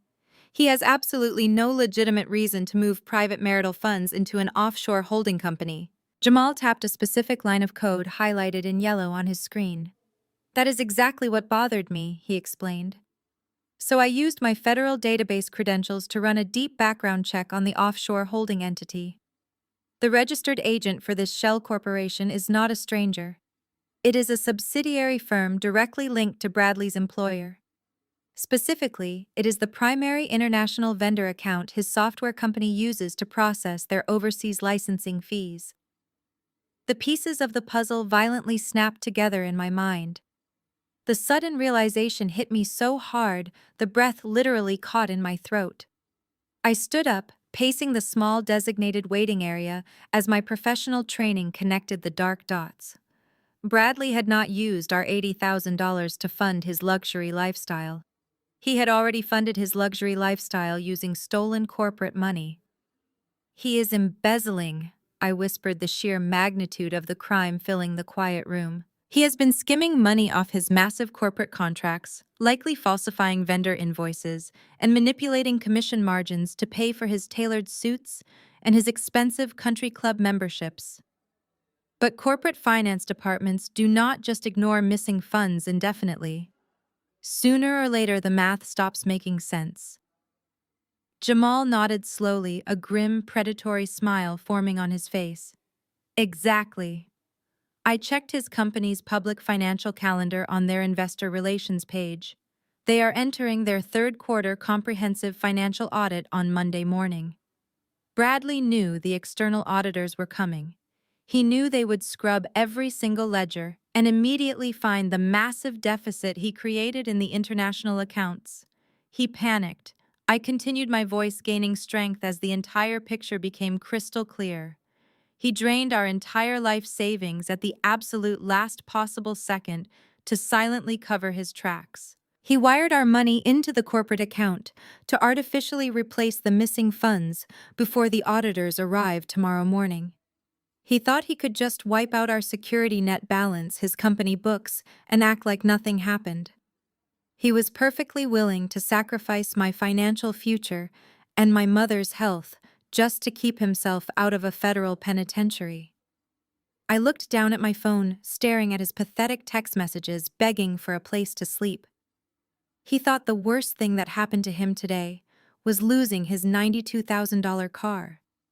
He had absolutely no idea that I was now holding the exact financial evidence needed to completely destroy his career and put him behind bars. The revelation of the Cayman Islands offshore account completely vaporized any lingering hesitation I had left. I did not feel sorrow for the end of my marriage. I only felt the cold, sharp precision of a financial risk analyst staring at a highly actionable dataset. Bradley had crossed the line from a terrible husband to a federal criminal. I pulled my own work laptop from my bag, which Sophie had managed to grab from the house when she went to evict him. I set it up next to Jamal's encrypted machine on the small hospital table. We were no longer just a family dealing with a medical emergency. We were a highly specialized strike team dismantling a corporate fraud ring. "I need to compile the documentation," I told Jamal, my fingers already flying across my keyboard. "If I just call his company and scream that my husband is a thief, human resources will write me off as a bitter soon-to-be ex-wife trying to cause trouble. They might even tip him off. I need to hand them a bulletproof financial dossier that their incoming auditors cannot possibly ignore." Jamal nodded in agreement. "Do not use your personal email address," he advised, leaning over to watch my screen. "Create a secure encrypted protocol. We want to trigger a massive internal panic before he even tries to walk into the building tomorrow morning." I spent the next hour building the ultimate kill shot. I did not cry. I did not check my phone to read any more of Bradley's pathetic messages begging for a ride home. I operated purely on muscle memory from my rigorous career. I created a master digital document. I titled the first page, "Executive Summary of Embezzlement and Wire Fraud." I meticulously screenshotted the $80,000 withdrawal from our joint savings account, highlighting the exact timestamp and Bradley's digital authorization signature. Next, I attached the federal background data Jamal had pulled, showing the direct linkage between the Cayman Islands Shell Corporation and the software company's international vendor accounts. Finally, I mapped out the exact timeline, proving that Bradley moved the stolen funds exactly 48 hours before the scheduled third quarter financial audit.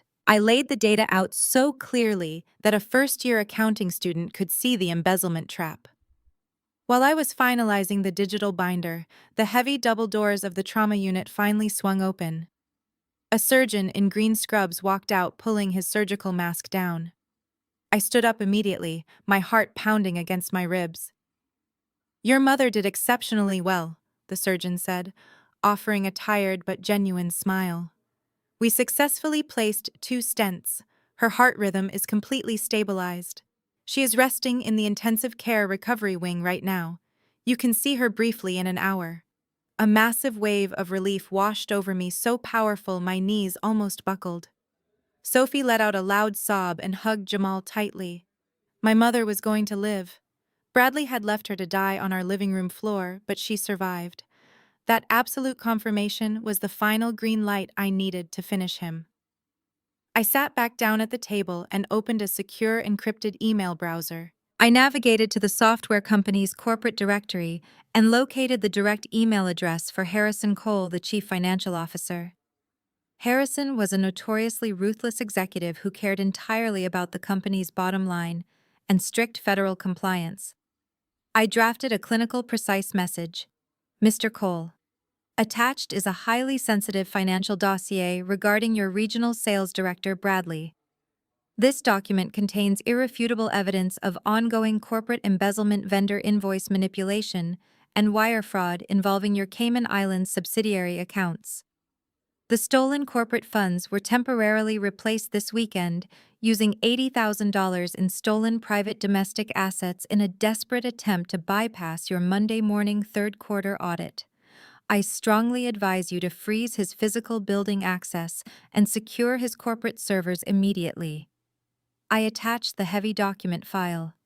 I did not sign my name. I simply hit the send button, and it was 9 o'clock on a Sunday night. I knew executives at that high level were obsessively checking their emails in preparation for the massive Monday audit. I sat back in the hard plastic chair staring at the blank screen. The trap was fully set. The dossier was now in the hands of the one man who had the power to instantly destroy Bradley's career. I expected to wait until the morning for a response. I assumed it would take hours for the email to filter through the complex corporate firewall. But less than 5 minutes later, my secure inbox chimed with a high-priority notification. It was a direct reply from Harrison Cole. The message contained no formal greeting. It simply read, "I have reviewed the attached document. Our internal security team is locking his credentials right now. I need to speak with you on a secure line immediately. Please call this direct number." Bradley woke up to the harsh sound of his phone alarm vibrating against the cheap wooden nightstand. His back ached violently from the sagging twin mattress in Jason's spare room. He dragged himself out of bed, the reality of his disastrous Sunday crashing down on him all over again. He walked into the tiny, poorly lit bathroom and stared at his reflection. He looked like a complete wreck. His usually perfectly styled hair was flat and dark circles hung heavy under his eyes. He opened the crushed plastic garbage bag he had hauled upstairs the night before and pulled out his favorite navy blue Italian silk suit. It was a complete disaster. The fabric was deeply wrinkled, creased in all the wrong places, and smelled faintly of damp lawn dirt from where Sophie had thrown it. He tried to smooth it out with his hands, but the expensive material was ruined. Despite his pathetic appearance, Bradley's staggering arrogance refused to let him accept defeat. He convinced himself that the ominous email from Human Resources was simply a routine inquiry. The third-quarter audit was starting today, and it was perfectly normal for executives to be pulled into preliminary meetings. As for the suspended building access mentioned in the email, he rationalized that it was an automated security protocol linked to his frozen corporate expense card, which he assumed I had spitefully deactivated.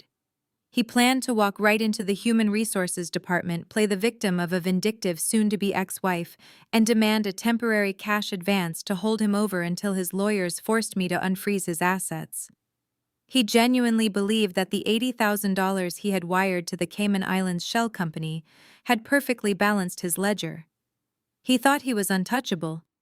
He borrowed Jason's compact sedan again, driving through the heavy Monday morning Dallas traffic. He hated every second of being behind the wheel of such a cheap vehicle.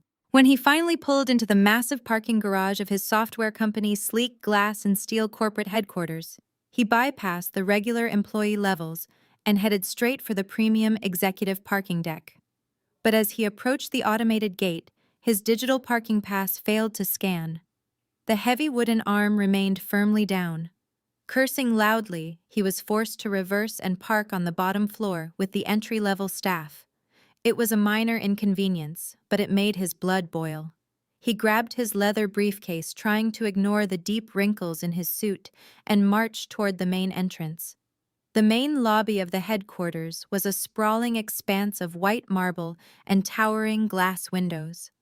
It was buzzing with the usual Monday morning energy as hundreds of employees hurried toward the elevators with their coffees. Bradley kept his chin high, projecting an air of total authority, even as he noticed a few junior analysts openly staring at his disheveled clothing. He ignored them. He was a regional director.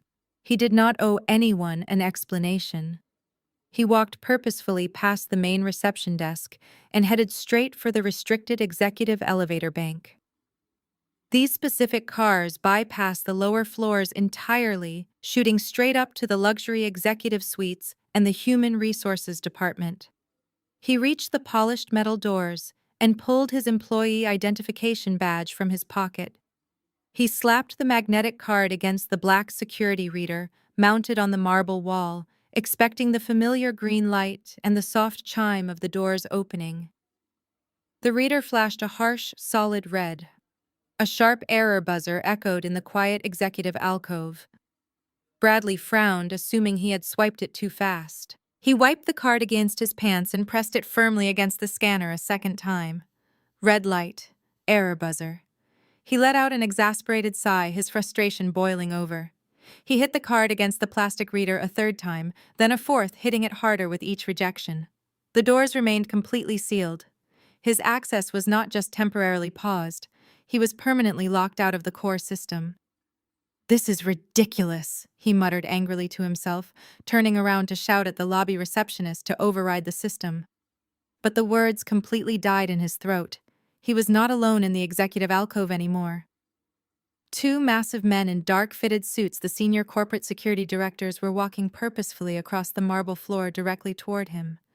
They did not have the usual friendly, deferential smiles they reserved for high-level executives. Their faces were stone cold, their posture was rigidly professional, and their eyes were locked squarely on him. The two corporate security directors stopped exactly 2 feet in front of Bradley. They positioned themselves perfectly, physically blocking his path to the restricted elevator bank. The taller of the two men held out his hand, his palm facing up in a silent demand. "Hand over your employee identification badge," Bradley, the guard said. His voice was entirely flat, stripped of the deferential tone usually reserved for high-level executives. "Your physical building access has been officially revoked by the Human Resources Department and the Chief Financial Officer. You are suspended indefinitely, pending the results of the internal audit. You are required to vacate the premises immediately." Bradley stared at the outstretched hand, his arrogant brain refusing to process the magnitude of the directive. Suspended, he scoffed loudly, forcing a hollow laugh that echoed uncomfortably in the quiet executive alcove. "There is obviously a massive clerical error here. I am a regional director. I am leading the logistics software pitch this afternoon. I just need to speak with Harrison Cole for 2 minutes to clear this ridiculous situation up. Let me pass." The security guard did not lower his hand. He stepped slightly to the left, firmly closing the small gap between them. "Mr. Cole is currently locked in the main conference room with an external team of federal auditors. You are not permitted to speak with him, and you are explicitly prohibited from accessing the corporate servers.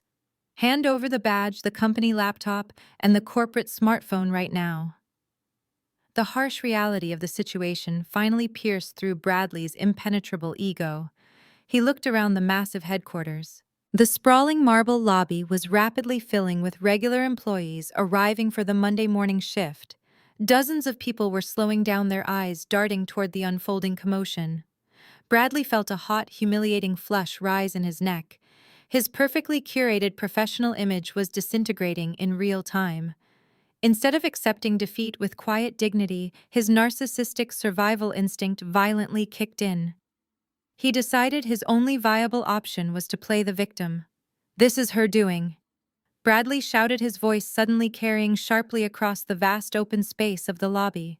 He pointed a shaking finger at the ceiling as if the Human Resources Department was listening from the upper floors. "My crazy wife is behind this. We are going through a vicious divorce and she is trying to destroy my life." Employees stopped dead in their tracks. A group of junior analysts holding their morning coffees stood frozen near the main reception desk, their mouths slightly open in shock. "She hacked into my personal bank accounts yesterday morning." Bradley continued pacing frantically back and forth in his ruined, wrinkled silk suit. He was desperately trying to construct a narrative where he was the injured party. "She completely drained our savings. She canceled my credit cards, she stole my luxury car out of a parking lot, and now she is sending unhinged false allegations to my executive team. I am a victim of severe domestic financial abuse. You cannot suspend me based on the psychotic, jealous ramblings of a bitter woman." The security guard remained completely unmoved by the dramatic performance. He stepped forward, radiating a quiet, dangerous authority. "We are not discussing your marriage, sir. This is a corporate security matter. Hand over the company property immediately, or we will physically restrain you and call the local authorities to have you arrested for criminal trespassing." Faced with the imminent threat of being forcefully tackled to the marble floor in front of his entire sales department, Bradley finally broke. He practically threw his expensive leather laptop bag and his company-issued smartphone onto the polished floor at the guard's feet.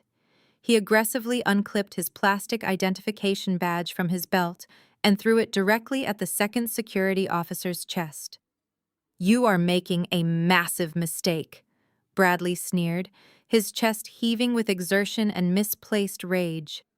"When my lawyers finish tearing her apart, I am coming after this entire company for wrongful termination and defamation."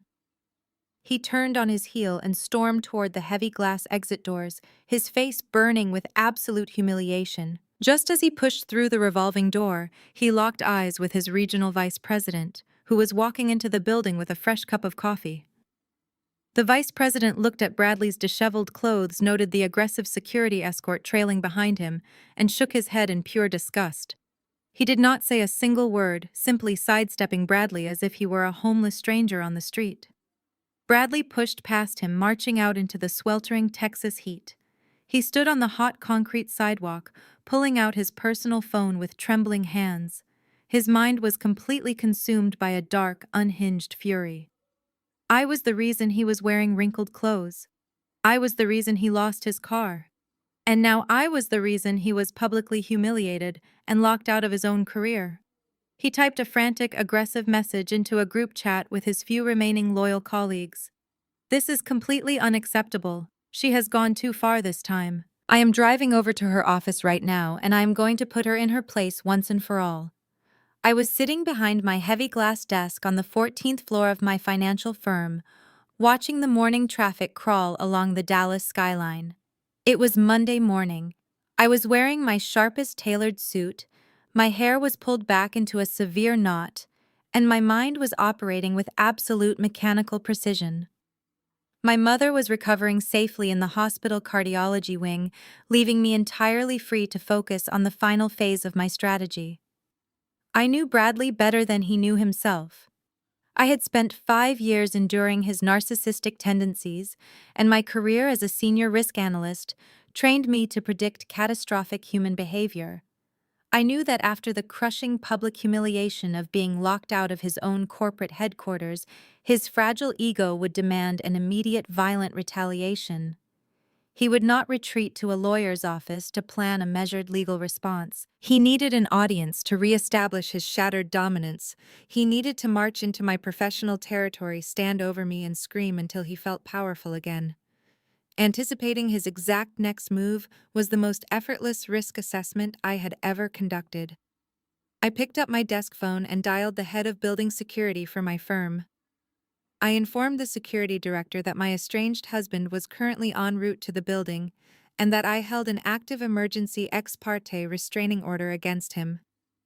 Standard security protocol dictated that the guards lock the ground floor doors, intercept the threat at the front desk, and deny entry completely. But I did not want him turned away at the sidewalk. I wanted him to walk right into the center of the web. I gave the security director highly specific instructions. I told them to allow Bradley to pass through the ground floor lobby completely unchecked. I wanted them to let him board the main elevator and ride it all the way up to my department. However, I requested that 2 armed security guards ride the adjacent service elevator simultaneously, ready to step out and flank the reception area the exact moment he arrived. The director, recognizing the legal weight of the situation, agreed to the containment plan. 20 minutes later, the heavy glass doors of my department swung open. It was not Bradley, it was Jamal. My brother-in-law looked absolutely formidable. He was wearing a dark, charcoal-tailored suit, a pristine white shirt, and a deep maroon tie.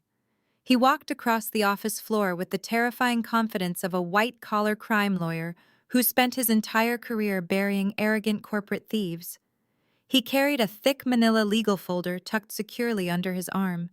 He bypassed the reception desk, nodding politely to my coworkers, and walked directly into my office. He closed the thick glass door behind him to block out the noise of the open bullpen. "Everything is completely locked and loaded," Jamal said, sitting down in the leather chair opposite my desk. He placed the heavy manila folder perfectly in the center of my glass desk, tapping the thick stack of papers inside. "The county judge officially signed the restraining order yesterday afternoon, meaning it is currently active in the state law enforcement database. If he steps foot on this floor, he is committing a jailable offense. Furthermore, I just received a highly interesting phone call from my contacts at the Federal Bureau of Investigation. They intercepted your dossier regarding the Cayman Islands shell accounts early this morning after the software company initiated their internal panic protocol."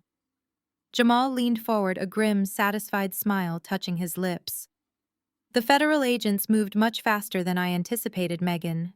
Because the embezzlement involves international wire fraud and crossed state lines, they bypassed the local jurisdiction entirely." I looked down at the manila folder, feeling a massive surge of pure adrenaline.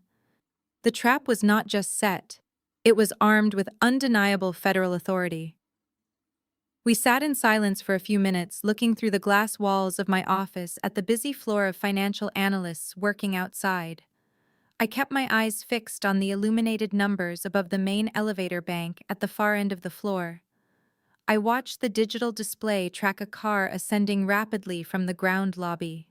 9, 10, 11, 12, 13. The numbers finally stopped on 14. Jamal stood up slowly, buttoning his suit jacket with a calm, practiced motion. I remained perfectly seated behind my desk, folding my hands neatly over the manila folder. A sharp, electronic ping echoed loudly through the quiet reception area, signaling the arrival of the car. The heavy silver elevator doors slid open and Bradley stormed out. Bradley marched out of the elevator with the manic energy of a cornered animal. He completely bypassed the front reception desk, ignoring the startled gasp of the administrative assistant. He stormed through the open bullpen of my department, his heavy footsteps echoing over the quiet hum of ringing phones and clicking keyboards. My coworkers, a floor of highly observant financial analysts, immediately stopped what they were doing. They stared at the disheveled man in the ruined silk suit, who was practically hyperventilating as he aggressively navigated the labyrinth of cubicles. He reached my glass-walled office and did not bother knocking. He grabbed the heavy metal handle and shoved the door open so violently it bounced against the interior doorstop with a loud crash. He stood in the doorway, his chest heaving, his face flushed an ugly shade of red. The contrast between us could not have been more extreme. I sat perfectly still behind my pristine glass desk, wearing a flawless tailored suit projecting absolute calm. He looked like a man who had spent the night sleeping in a garbage bag, which ironically was exactly where his clothes had been. "Are you out of your mind?" Bradley screamed, stepping into my office and slamming the door shut behind him. The thick glass did little to muffle his voice from the dozens of analysts watching just outside. You changed the locks on my house. You stole my car. You actually had the sheer audacity to serve me with a restraining order. Do you have any idea what you have done to my life today? I did not say a single word. I simply leaned back in my ergonomic leather chair, folded my hands neatly on my desk, and let him talk. I knew that narcissists hated silence more than anything else. Silence forced them to fill the void, and when they were panicked, they always dug their own graves. "You are going to fix this right now," Bradley ordered, stepping closer to my desk and slamming both of his palms down onto the glass surface. He leaned over, trying to physically intimidate me with his size. "You are going to call Capital Express Bank and Platinum Trust. You are going to tell them that the fraud reports were a massive mistake. Then you are going to call human resources at my company and tell them you made up those ridiculous allegations because you are a jealous, hysterical wife. If you do not clear my name and restore my building access within the next 10 minutes, I swear to you, Megan, I will completely destroy you." Outside my office, several of my colleagues had already stood up from their desks. The floor manager was holding his desk phone, likely speed dialing the security desk, exactly as I had anticipated. "I am the one who brings in the real money." Bradley continued, his voice rising in pitch as my continued silence completely unhinged him. "That $80,000 in our savings account belongs to me. I am the man of the house. I control the finances. You have absolutely no right to freeze my assets or lock me out of my own funds. I needed that money to balance an international corporate ledger, and your pathetic little temper tantrum is ruining a multi-million-dollar transition. You are a petty, vindictive woman, and I am not leaving this building until you give me back my money and my car." He was practically spitting the words out. He had just admitted loudly and clearly in a room with a white-collar crime lawyer that he unilaterally moved our life savings for an unauthorized corporate transfer. He was confessing to the exact financial crimes I had meticulously documented, completely blinded by his own towering rage. He believed he was reasserting his dominance, but in reality he was publicly confirming his absolute guilt. I looked at his bloodshot eyes and the sweat beading on his forehead. "You told me my mother was a burden." I said, my voice quiet, cold, and razor-sharp. "You told me to figure it out. So I figured it out. I am no longer your wife, Bradley. I am your consequence." Bradley let out a dark, mocking laugh, standing up straight and pointing a finger at my face. "You are nothing," he sneered. "You think you can beat me. I am going to hire the best lawyers in the state. I will drag you through court for years until you are bankrupt and begging me for a settlement." He did not get to finish his threat. Jamal, who had been sitting quietly in the corner chair slightly outside of Bradley's tunnel vision, stood up. He buttoned his dark charcoal suit jacket with a slow, deliberate motion that radiated absolute authority. He stepped forward, placing himself firmly between me and the edge of the glass desk. Bradley blinked, noticing Jamal for the very first time. "What are you doing here?" Bradley snapped, his confusion momentarily overriding his anger. "Is this your lawyer? Are you hiding behind your sister's husband?" Jamal did not raise his voice. He did not need to. He picked up the thick manila folder from my desk and pulled out a single heavily stamped legal document. "You are currently standing within 500 feet of my client," Jamal stated, his deep voice carrying the heavy, undeniable weight of the law. "You are in direct violation of a court-ordered mandate." Jamal extended his hand, pressing the stiff piece of paper directly against Bradley's wrinkled chest. Bradley snatched the paper, a smug, dismissive sneer twisting his face. "What is this?" Bradley mocked, looking down at the document. "Is this your expedited divorce petition? You think a piece of paper is going to scare me? I will tear this garbage up right now." He grabbed the top of the page, fully intending to rip the document in half. But his eyes finally focused on the bold black header printed at the very top of the page. The bold black letters printed across the very top of the page read, "Emergency Ex Parte Protective Order." Underneath the bold heading bearing the official embossed seal of the county court was the unmistakable signature of a sitting judge. Bradley's hands suddenly stopped moving. The arrogant, mocking sneer melted completely off his face, replaced instantly by a look of profound and absolute confusion. This was not a drafted divorce petition he could arrogantly argue over in mediation. This was not an empty threat from a disgruntled wife. This was an active, legally binding criminal mandate. You are currently in direct violation of a federal court order by standing in this room. Jamal repeated, his voice perfectly level, but carrying a razor-sharp edge that commanded absolute attention. But honestly, the restraining order is the absolute least of your problems today. Do you really think Megan just woke up and decided to lock your bank accounts for fun? We know everything, Bradley. We pulled the full federal credit reports yesterday morning while you were drinking champagne. Bradley swallowed hard, his Adam's apple bobbing nervously as he took a half step backward. What are you talking about? He demanded, though his voice had lost its booming authority. Jamal did not miss a single beat. He pulled a second sheet of paper from the manila folder. We know about the 3 premium credit cards you opened using Diane's social security number.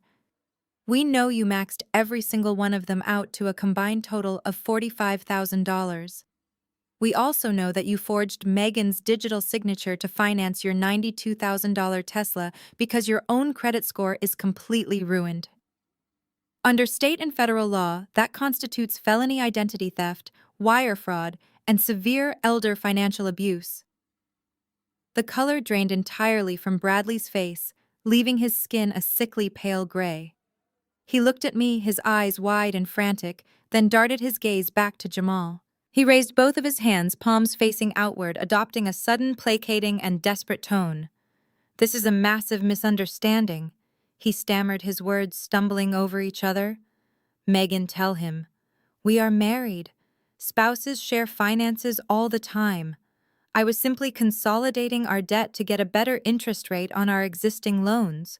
I plan to pay every single cent of it back with my end-of-year corporate bonus. You cannot criminalize a simple marital financial dispute. I remained completely silent, sitting perfectly still in my leather chair, watching him squirm under the crushing weight of his own lies. Dozens of my colleagues were now pressing against the glass walls of my office, watching the spectacular downfall of the arrogant executive. He was literally backed into a corner, his entire fraudulent life exposed, yet his default narcissistic instinct was still to gaslight his way out of the room. Consolidating debt. Jamal echoed, letting out a short, humorless laugh that pierced the tense air. You spent $45,000 at country clubs, luxury steakhouses, and on tailored suits. That is not debt consolidation, but that is just your domestic fraud. Let us talk about the corporate side of your little financial empire. Let us talk about the offshore holding company registered in the Cayman Islands. Bradley's knees actually buckled. He reached out and grabbed the heavy metal door handle just to keep himself standing upright. His mouth opened, but absolutely no sound came out. The air in my office suddenly felt incredibly thin, as if the oxygen had been entirely sucked out of the room. You drained $80,000 from your joint marital savings account to silently cover a massive deficit in your software company's international vendor ledger? Jamal continued, his voice ringing with undeniable authority. You panicked because your third-quarter audit started this morning. You thought you could wire the stolen marital money overseas, balance your corporate books, and save your career before anyone noticed. You completely forgot that your wife is a senior financial risk analyst. She tracked the wire transfers, compiled a flawless digital dossier of your embezzlement, and sent it directly to your chief financial officer last night.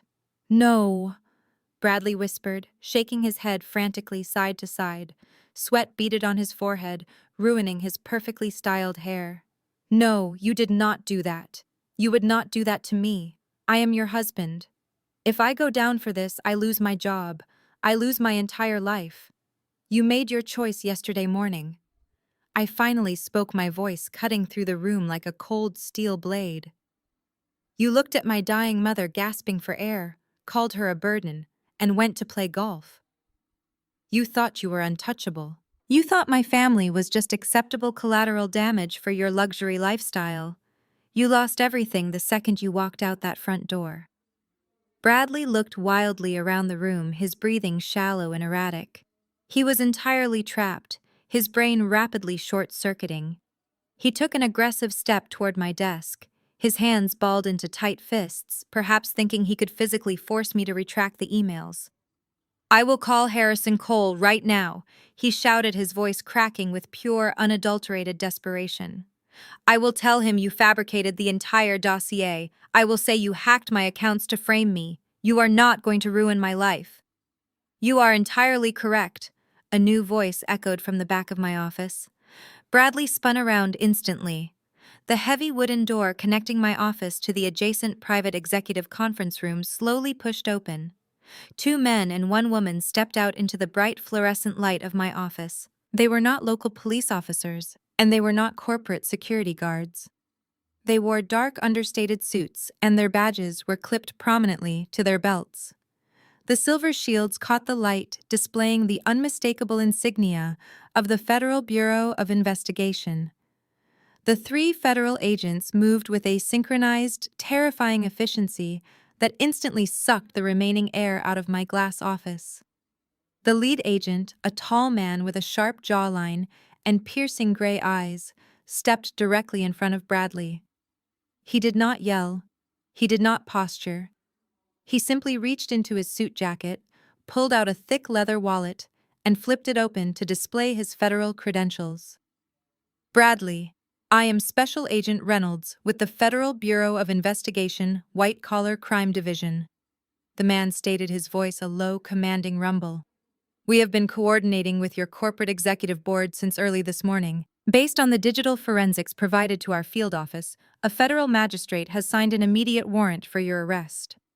Bradley stared at the silver shield, his eyes wide and completely uncomprehending. "Arrest?" He repeated the word, sounding entirely foreign in his mouth. He looked over his shoulder at the open office door where dozens of my colleagues were watching the spectacle unfold. "No, you cannot arrest me. I am a regional director. I am supposed to lead a logistics pitch at 1 o'clock. You need to speak to Harrison Cole. There has been a massive accounting error." Special Agent Reynolds did not blink. "There is no error. We have the wire transfer receipts, the offshore holding account numbers, and the digital authorization signatures proving you embezzled corporate funds and attempted to conceal the deficit using stolen private assets." The female agent standing to his left stepped forward, unhooking a pair of heavy steel handcuffs from her leather duty belt. "Please turn around and place your hands behind your back."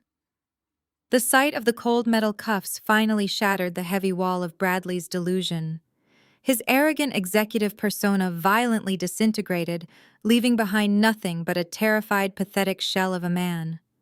He took a stumbling step backward, his expensive leather shoes slipping slightly on the polished floor. He bumped into my glass desk and spun around to face Jamal. "Jamal, you are a lawyer," Bradley gasped, his voice cracking into a high-pitched whine of pure panic. "You handle white-collar cases. You have to represent me. Tell them this is a civil marital dispute. Tell them I have the right to secure private counsel before they detain me." Jamal looked down at him with an expression of absolute, unfiltered disgust. "I do represent high-net-worth clients in federal fraud cases," Jamal replied smoothly, adjusting the cuffs of his pristine white shirt. "But I only represent clients who can afford my $500 hourly retainer. You currently have exactly $42 to your name. Furthermore, I am the attorney of record for the victims of your identity theft. My only professional interest in you is watching you get put into the back of a federal vehicle." The female agent grabbed Bradley's right arm, twisting it firmly behind his back with practiced force. The harsh metallic click of the handcuffs ratcheting shut echoed loudly in the quiet office. As the second steel ring snapped around his left wrist, Bradley completely lost his ability to stand. His knees buckled and he collapsed heavily onto the floor, pulling the agent down slightly with his dead weight. He began to cry. It was not a quiet, dignified shedding of tears. It was a loud, ugly, hyperventilating sob that shook his entire body. Sweat poured down his face, mixing with his tears and dripping onto his ruined silk collar. He twisted his neck, looking up at me from his position on the floor. His eyes were wide with a raw, unfiltered desperation that I had never seen in our 5 years of marriage. "Megan, please," he wailed, his voice echoing out into the open bullpen. "Please do not let them do this to me.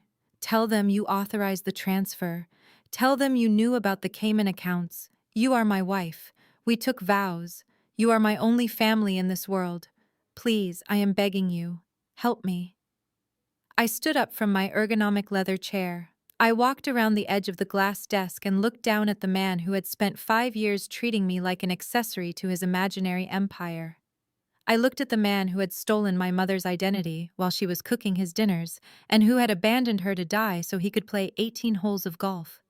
I looked down into his red, tear-soaked eyes, feeling absolutely nothing but profound relief. "You are a burden," I said, my voice carrying the exact cold, merciless tone he had used against me 24 hours ago.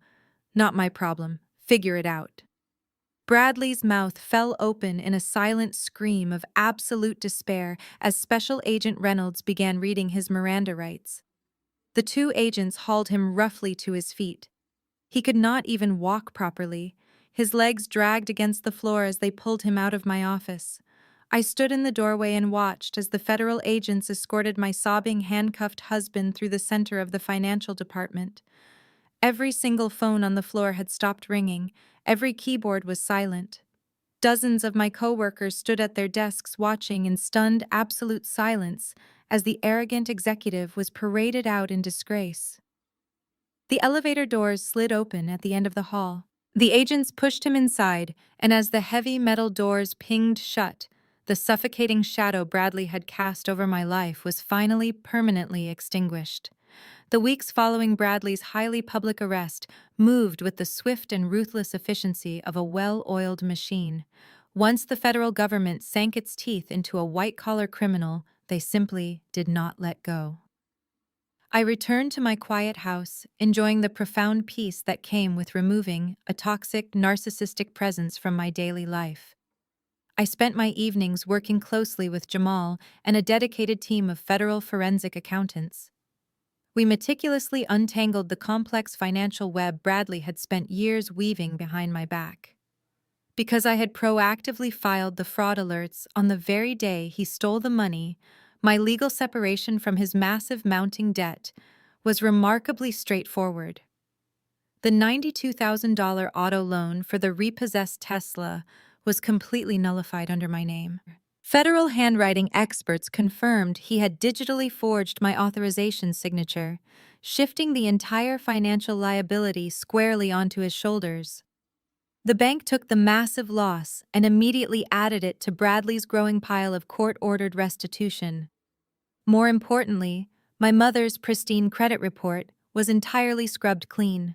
The 3 credit cards he maxed out were flagged as federal identity theft, legally absolving her of the $45,000 he had selfishly spent on premium liquor and country club dinners.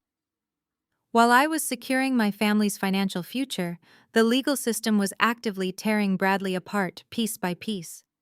On the corporate side, Harrison Cole and the executive board of the software company showed absolutely no mercy. They filed a devastating civil lawsuit alongside the federal criminal charges. The incoming auditors tore through Bradley's departmental records, exposing exactly how long he had been manipulating the international vendor invoices. The offshore shell corporation in the Cayman Islands was swiftly frozen, seized, and completely liquidated by federal authorities within a matter of weeks. Bradley had always believed his wealth made him untouchable.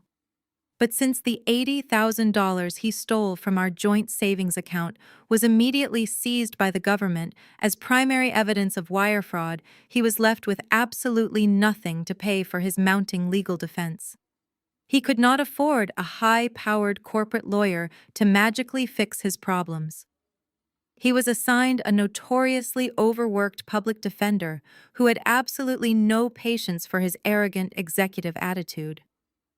To begin covering the massive corporate restitution, the federal court initiated a total asset forfeiture.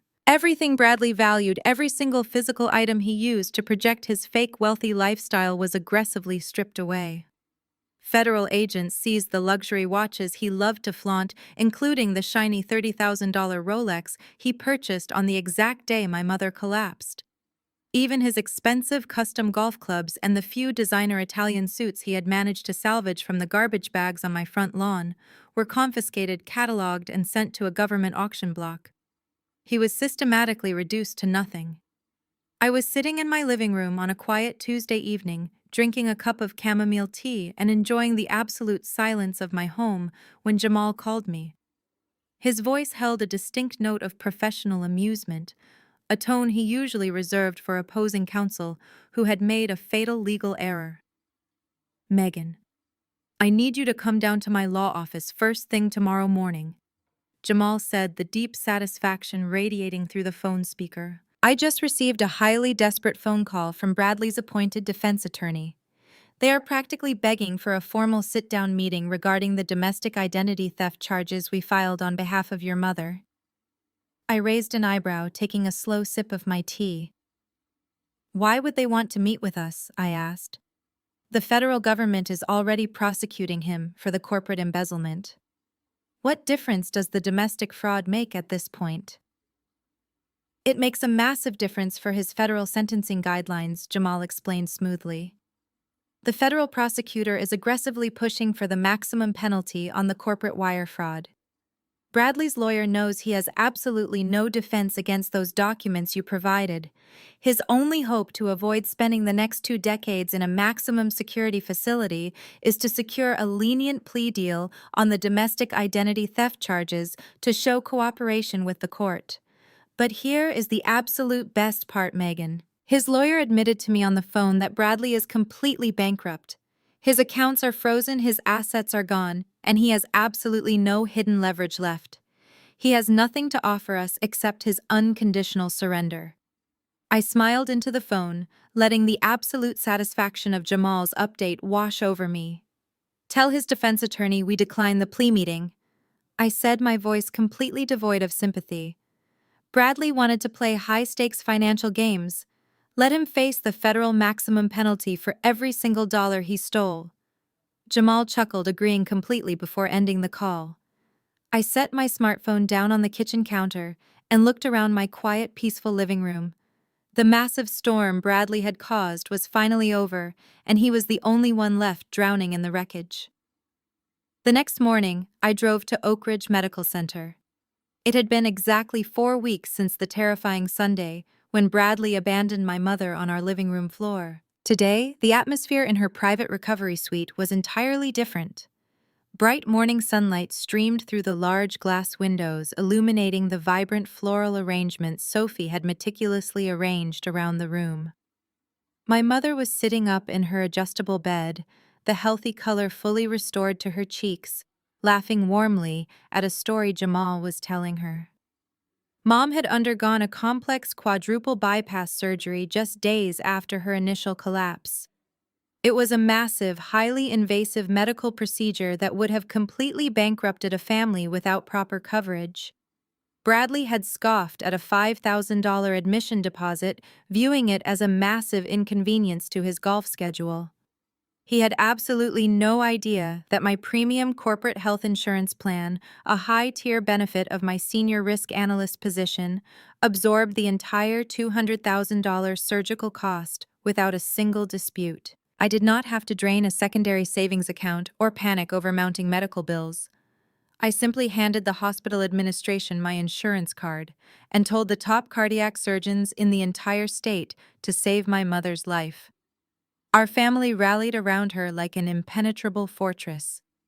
Sophie visited the hospital every single day during her lunch breaks from the pharmacy, bringing home cooked meals and organizing Mom's new extensive medication schedules.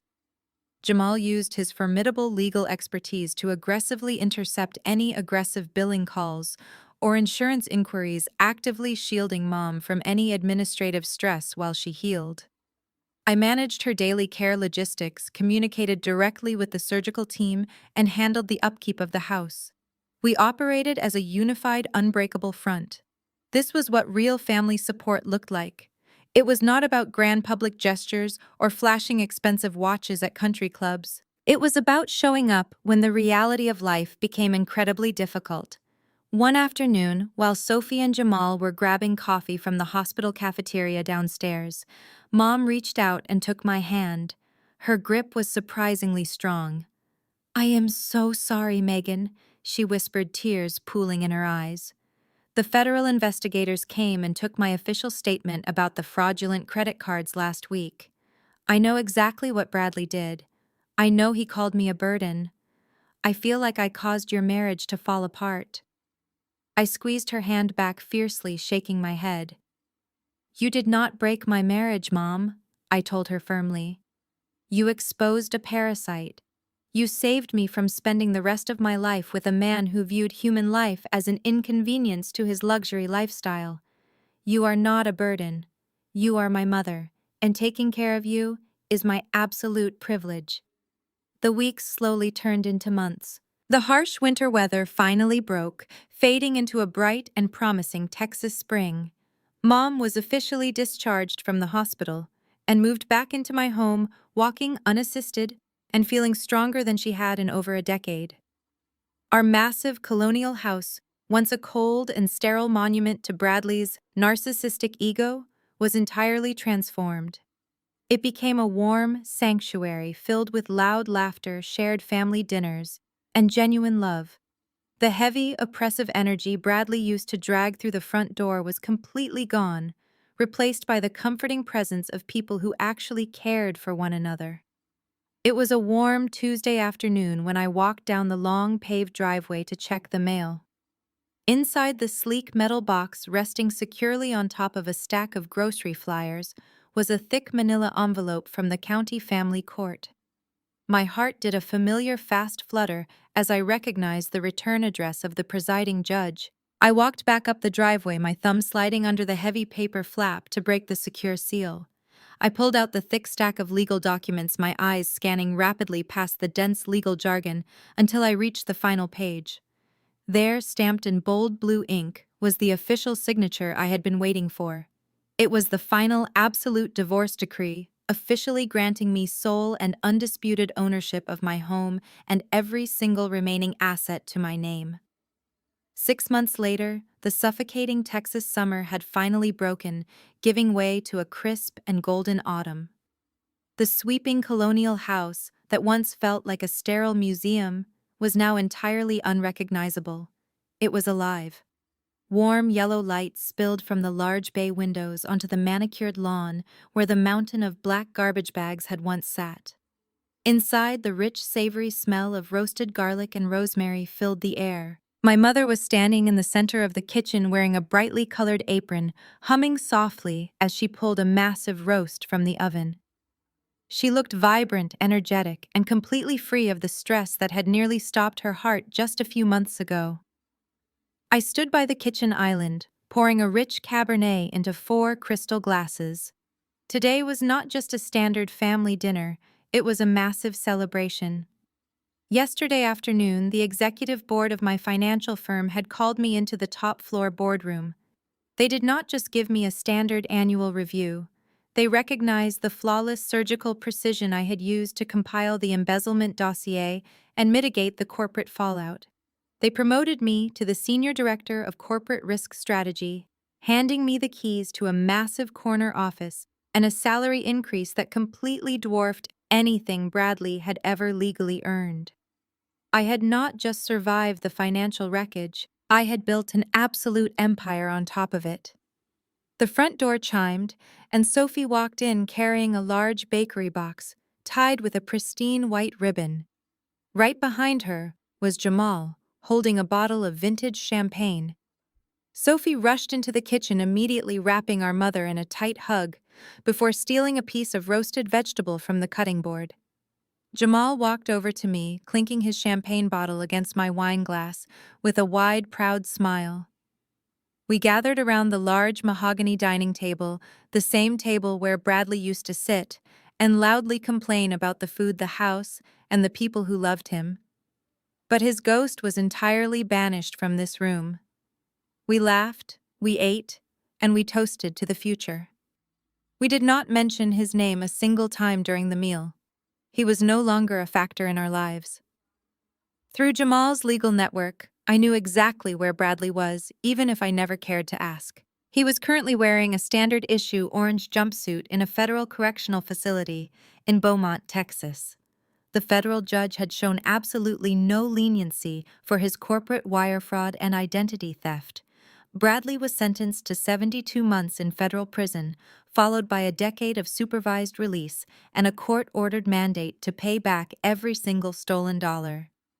The man who used to obsess over $30,000 watches and Italian silk suits was now assigned to the prison laundry facility, earning pennies an hour washing standard-issue uniforms. He was completely stripped of his wealth, his status, and his freedom. After dinner, while Sophie and Jamal were helping my mother slice the celebration cake in the kitchen, I stepped out onto the back patio. The crisp autumn air felt incredibly refreshing against my skin. I took a slow sip of my red wine, looking up at the clear night sky. I could hear the warm, joyful laughter of my family echoing through the open glass doors behind me. I closed my eyes, letting a deep, profound sense of peace wash over my entire body. For 5 years, I had allowed a toxic, narcissistic man to convince me that my boundaries were unreasonable and that my family was a burden. But standing here on my own property, secure in my career, and surrounded by genuine love, I finally understood the truth. The only real burden I had ever carried was him. Shedding his dead weight was the single most empowering decision I had ever made. I had learned that true independence is not just about having your own bank account or a successful career. It is about having the unwavering courage to completely cut off anyone who threatens your peace, no matter who they are. I had rebuilt my life from the ground up, fortifying it with unbreakable boundaries and absolute self-respect. I turned around, looking at the bright, happy faces of the people who mattered most in this world. I raised my glass one final time to the empty night air, stepping back inside my beautiful safe home. I had learned the hardest lesson of all, but the reward was absolutely undeniable. A perfect, satisfying wrap-up, acknowledging that the ultimate revenge is a successful, peaceful life. The story of Megan and Bradley serves as a chilling but ultimately empowering masterclass in self-worth and boundary setting. The most profound lesson we can extract from this dramatic saga is that true independence is not just about financial stability. It is about the unwavering courage to walk away from toxic people, regardless of the titles they hold in our lives. For 5 years, Megan endured a marriage with a narcissistic partner who viewed her family as a burden and her pristine credit as his personal playground. Society often conditions women to be the peacekeepers, to compromise, and to endure mistreatment for the sake of maintaining a family unit. However, the moment Bradley abandoned her dying mother for a golf game, he crossed a line that could never be uncrossed. Megan's reaction is what makes this narrative so powerful. Instead of crumbling into despair or begging for his empathy, she channeled her grief into cold, calculated boundaries. She teaches us that when someone shows you their absolute lack of empathy, you must believe them immediately. You do not owe loyalty to someone who weaponizes your trust. By meticulously stripping away his access to her finances, her home, and her life, Megan demonstrated that we hold the ultimate power over who gets to occupy our space. We often carry the dead weight of abusive partners because we fear the fallout of cutting them off. Yet, as Megan discovered, the collapse of a toxic relationship is not a tragedy. It is the clearing of debris necessary to build a truly peaceful life. Real family and genuine love are defined by mutual respect and showing up during crises. If you have someone in your life who constantly drains your energy and disrespects your boundaries, take a step back today and evaluate what you are actually tolerating.